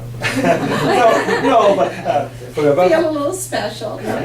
forever humble, but in this right here, now, take that book, and you're an engineer, look at the difference between 1/2 inch packs and 3/8. They said we ought to have 3/8. See if you don't get a chuckle when you see the heat BTU output between 1/2 and 3/4. I'm sure It's essentially identical. what was it? There's no, generally speaking, there's no significant increase between 1/2, 5/8 to 3/4. If you believe that textbook. Okay, yeah, I'm just going by what I, What they said. researched, yeah. But see, they're salesmen, so. Yeah. And I'd love to have a contract. I'd put that pipe in there for 2,000, I've put it in before, it's. Can't work for the school Are we district. little I know, no, but my point was, no, as Carpenter shows, we're lower laying fruit because we're a public entity.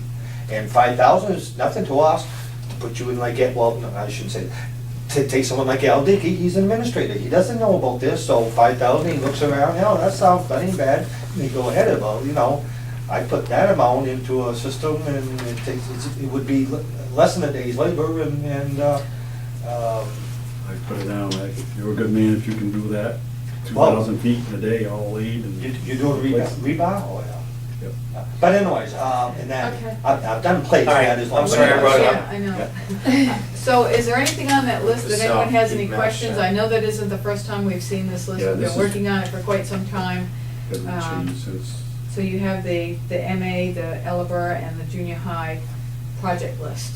Could I ask a question? I'm Yeah. supposed to be just observing, but this is just So- something. The entrance to the canopy, did Mr. Fakir's Yes, class, I did was they gonna- design it? I was gonna bring that up. Where you at? This, if you look at the High school? high school, remove front entrance canopy, actually, we're probably not gonna do that at this point in time. But we were asked a while back to look at, doing something a little bit more aesthetically appealing and a little bit more functional because you have ice buildup and stuff. And so Mr. Tom Vakir's CAD or drafting Yeah.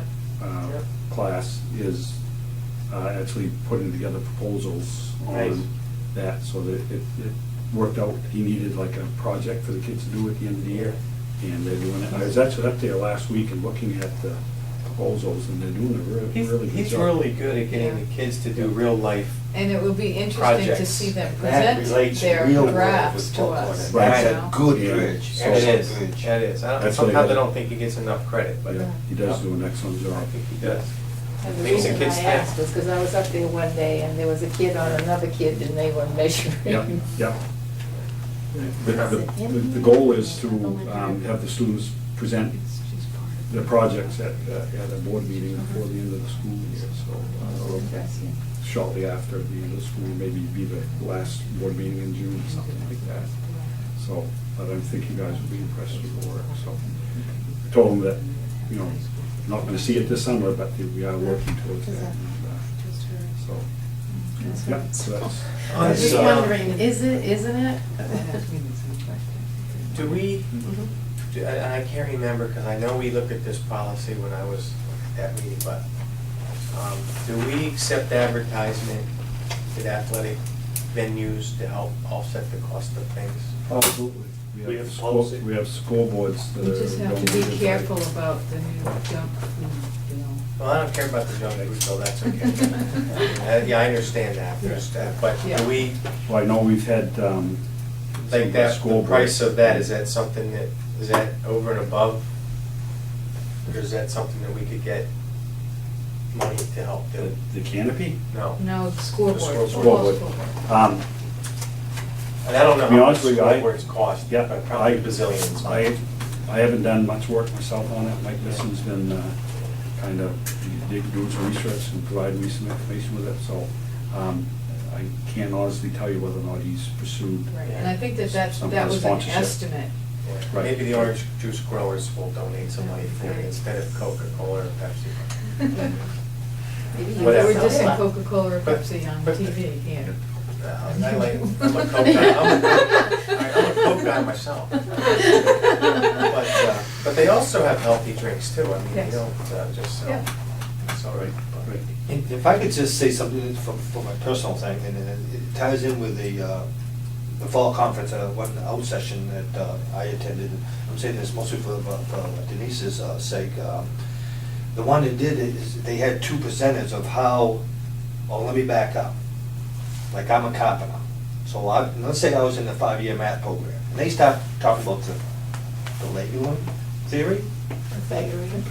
Pythagorean theory? Yeah. How many people did I just lose? None. Bingo. Well, no, I know what it is, Oh, yeah. but I'm a carpenter, I'm thinking about building buildings, so let's say, that's math, I'm out of here, I'm a hairdresser, I'm a business major, you just tune it, you tune it out. And that's where we lose kids out of school, because they're not hooked onto the education part, they don't see any relevancy.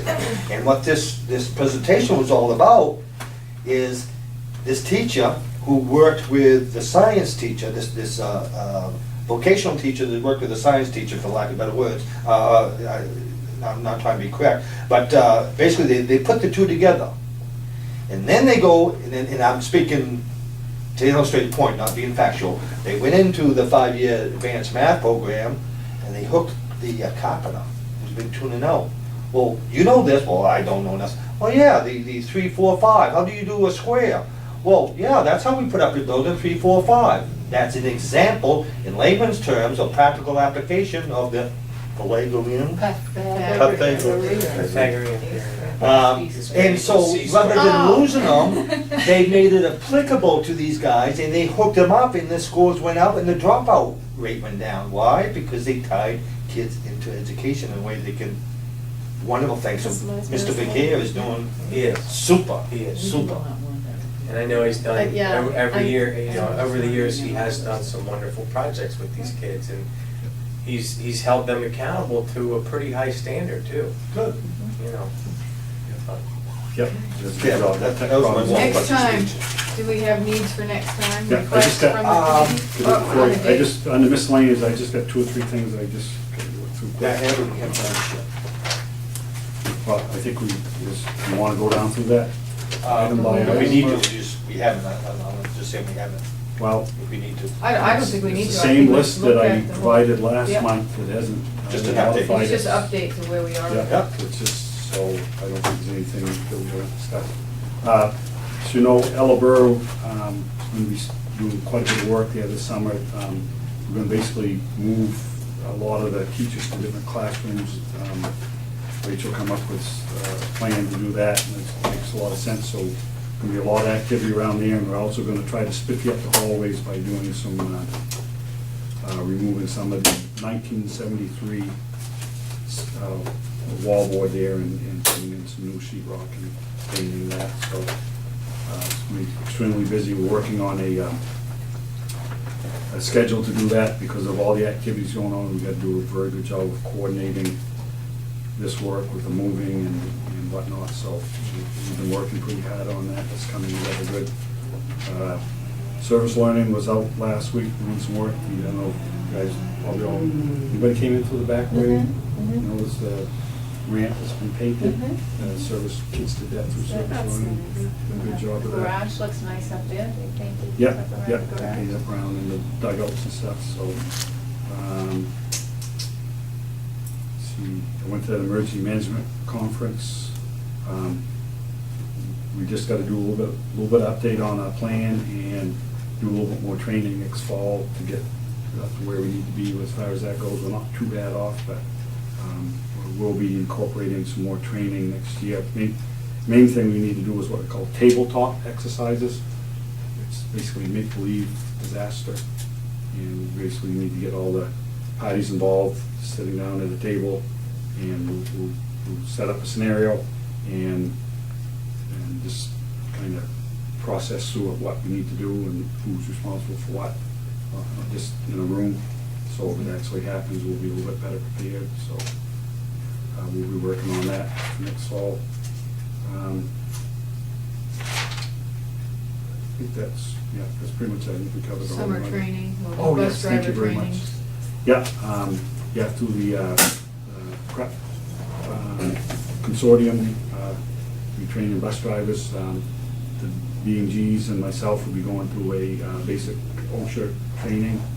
Get refamiliarized. I think it's been at least 10 years since our B&Gs have been to that, and it's been 10 years for me too, actually. And so we're doing that. Also, too, we're going to be sending all the B&Gs to a electrical training. State law changed on that. They will allow non-licensed maintenance people to do a small amount of electrical repair, without having to have a licensed electrician oversee it. Changing receptacles, stuff like that. But we do have to get trained before we can do that. So once that's in place, that'll be should be a substantial cost savings to us, because as it is now, if a light switch gets broken, we have to Call an electrician. electrician. 65 bucks. And it's, regardless of how long it takes, by the time they travel and whatever, it's costly. So that'll be we should see a benefit from that fairly quickly. In-house is nice, isn't it? Yep. Which reminds me, and I'm speaking off the cuff here, and now there's a document, but we did discuss this when you first came on board. The B&G's guys used to be licensed for steam boilers. You don't have to be licensed. You don't have to be now, but Right. is it, particularly where we're going to the smaller boilers, do the steam boilers license cover the burner operation? I assume it did. I mean, if your license take care of a boiler, then burner's part of the boiler. Right. Okay. Yeah, well, you could be a licensed burner technician. Yeah, and that's where I'm going with all this. Yeah. And my point is, when we go down to these smaller boilers and whatnot, some of that stuff we can do in-house. Electrodes, primaries, your basic, and they're already schooled at it. And there may be, this may be discussion for you two, is it worthwhile to at least have one of them to get them re-licensed again so they can do it? Do they need a license to do it again? Will we have one guy in oil burner tech? If we have a coverage contract for service whatnot, can we do in-house and they do what we can do? I'm just throwing that out as what are to identify possibilities, what I'm trying to say. You can investigate it, yeah. for sure. One more thing, I don't know if you got the word, back to the junior high. All the boilers in the school system were triple size, and that was the norm at the time. At LP Burr, instead of 24 gallons, which we knew was triple what we needed, before I even got involved, they had downfired that to 8 gallons per hour to what the actual heating load need was. So you get a boiler and you get a burner. The burner produces the heat, the boiler takes it and delivers it. All right, so we was able to downfire through the nozzle to the appropriate one full-size nozzle, 8 gallons, what we needed, match 100%. We couldn't do anything about the boiler being triple size, because of the size and whatnot. Okay, so that was the way it worked out, but we had significant savings because we weren't overkilling, on the. So with that thought in mind, we checked into the junior high. Yeah, yeah. And they have taken that burner, which used to be triple, down to a level, discussion purposes, half. If they ran into the wall, the burner can't accept a nozzle smaller than what we have now. But we know the nozzle is oversized because the burner is set up for high and low. The fire's on low fire in the spring and the fall when the energy need is low. The second one kicks in the wintertime, goes on high fire, then you have 2 nozzles firing. All right, now let's say, discussion purpose, it's 10 gallons, so it's supposed to go 5 gallons, and when it's cold, the other 5 gallon kicks in for the combined total of 10. Right now, we've got that down fired as low as it can go. It never goes on high fire. It goes on low fire. And again, let's say it's whatever number of gallons, it's fine that same number of gallons in the dead of winter during the coldest day of the year as it is right now, when today it was 62 out. So I said, well, can we down fire? Well, no, we can't because we're down at the lower limit. All right. Can we call up Cleaver Brooks, the manufacturer, and say, is there another burner that will fit on here that can go down to the lower limit? So, so we can go high, low fire as it's designed to do, Yeah. but it's oversized. You're talking the junior high. Junior high, Okay, the old that's- system. That's H.B. Smith boilers. Yeah, Yeah. yeah. Okay, I talked to the burner, the guy who's been servicing that burner for the last couple of years. Yeah. Explained the whole high fire, low fire system on it. Yeah. Right now it has a 12 gallon high fire and 2 additional 4 gallon per minute actually has 3 nozzles. Oh. And he explained the way it happens, it starts up on the 12-gallon nozzle. Once it gets up to a certain temperature, the 2 other nozzles kick in, so that's the high fire. And it'll operate until the boiler gets up to a certain steam pressure, and then it will drop back to the 12-gallon and stay there unless demand requires the high fire to kick back in. It automatically kicks in. Yeah, so I questioned, what do you have any recommendations on nozzle sizes, can we downsize or whatever? And his recommendation was, he said, right now with that nozzle configuration and the size of the boiler, you get a good flame pattern and it, heats the boiler up in a reasonable amount of time. His concern was if we downsize the nozzle, yeah, we'd be putting fewer gallons per minute into the boiler, but it would, his thought would be, it would be taking longer to heat the boiler up because it is a fairly massive boiler. He's And correct.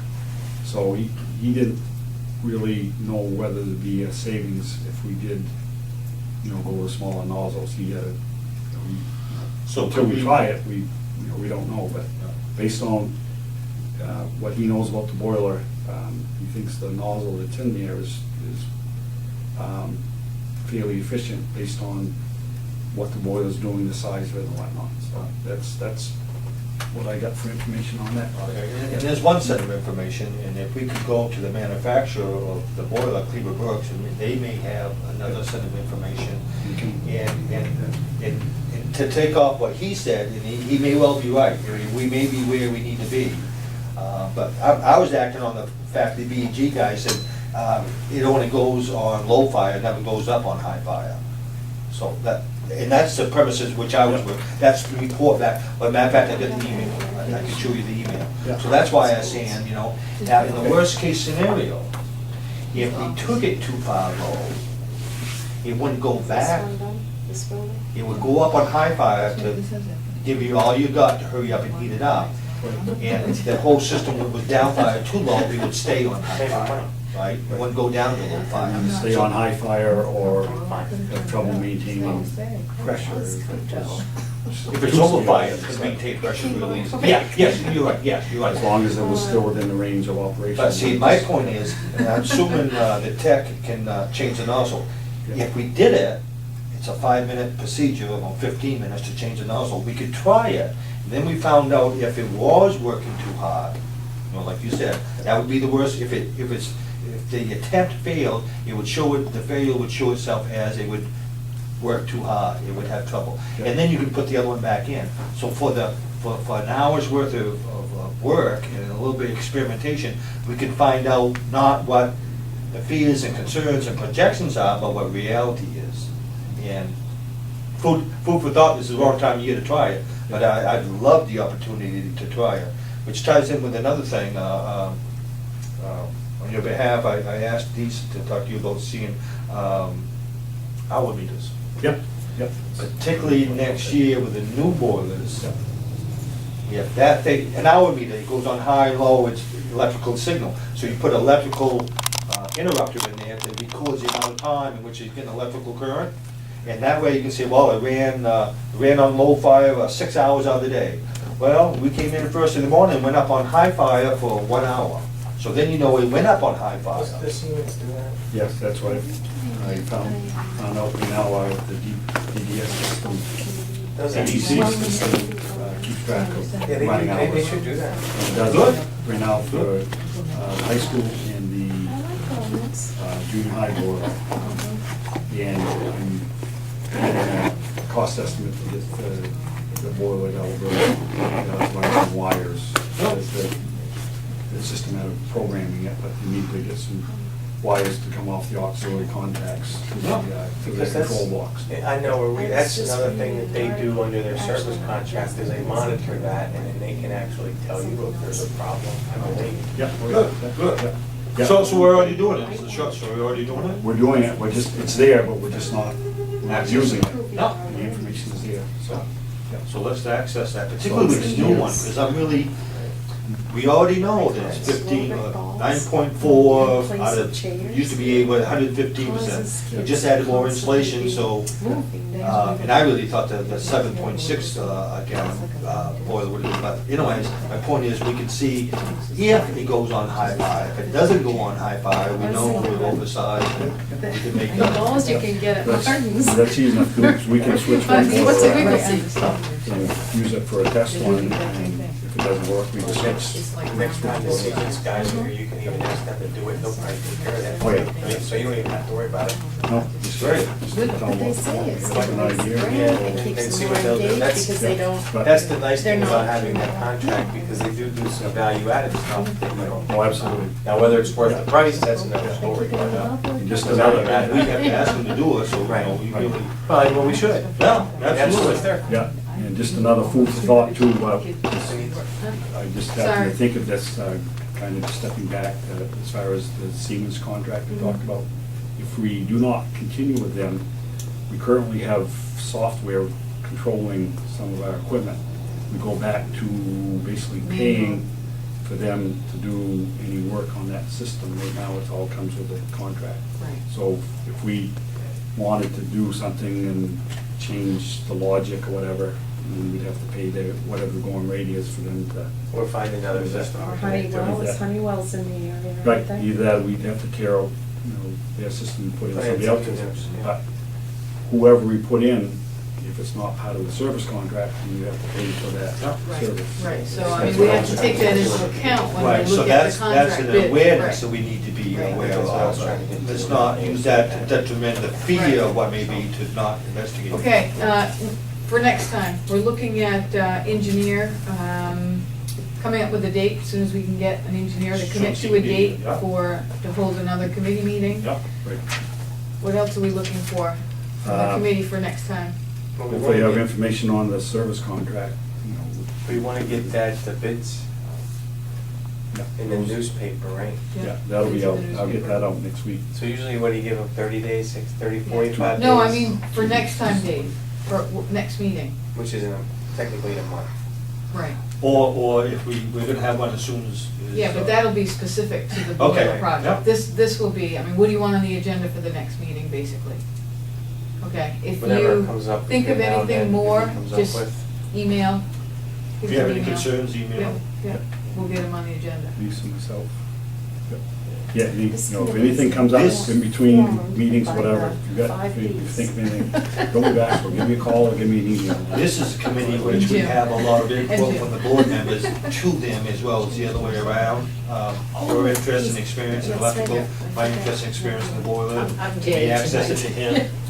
And, so I want to be like Dave and take a moment and apologize. I had a coffee about 1 o'clock and I've been talking for 8 hours now. I know. I 8 think hours we non-stop, probably- so I've we been should- wound up like a 10-day clock. I think we known should that. put a, I fed him a And I haven't not eaten get into since new 9 business hours, after so I'm getting 8:30 hungry. when we started at Yeah, I fed him a 6:30. coffee. One Right, time, 2 hours we got cut it pizza off. brought here. Yeah. Yeah, that We was, did, that's right. And that was an because- enjoyable action. That was because we dragged you out of work early.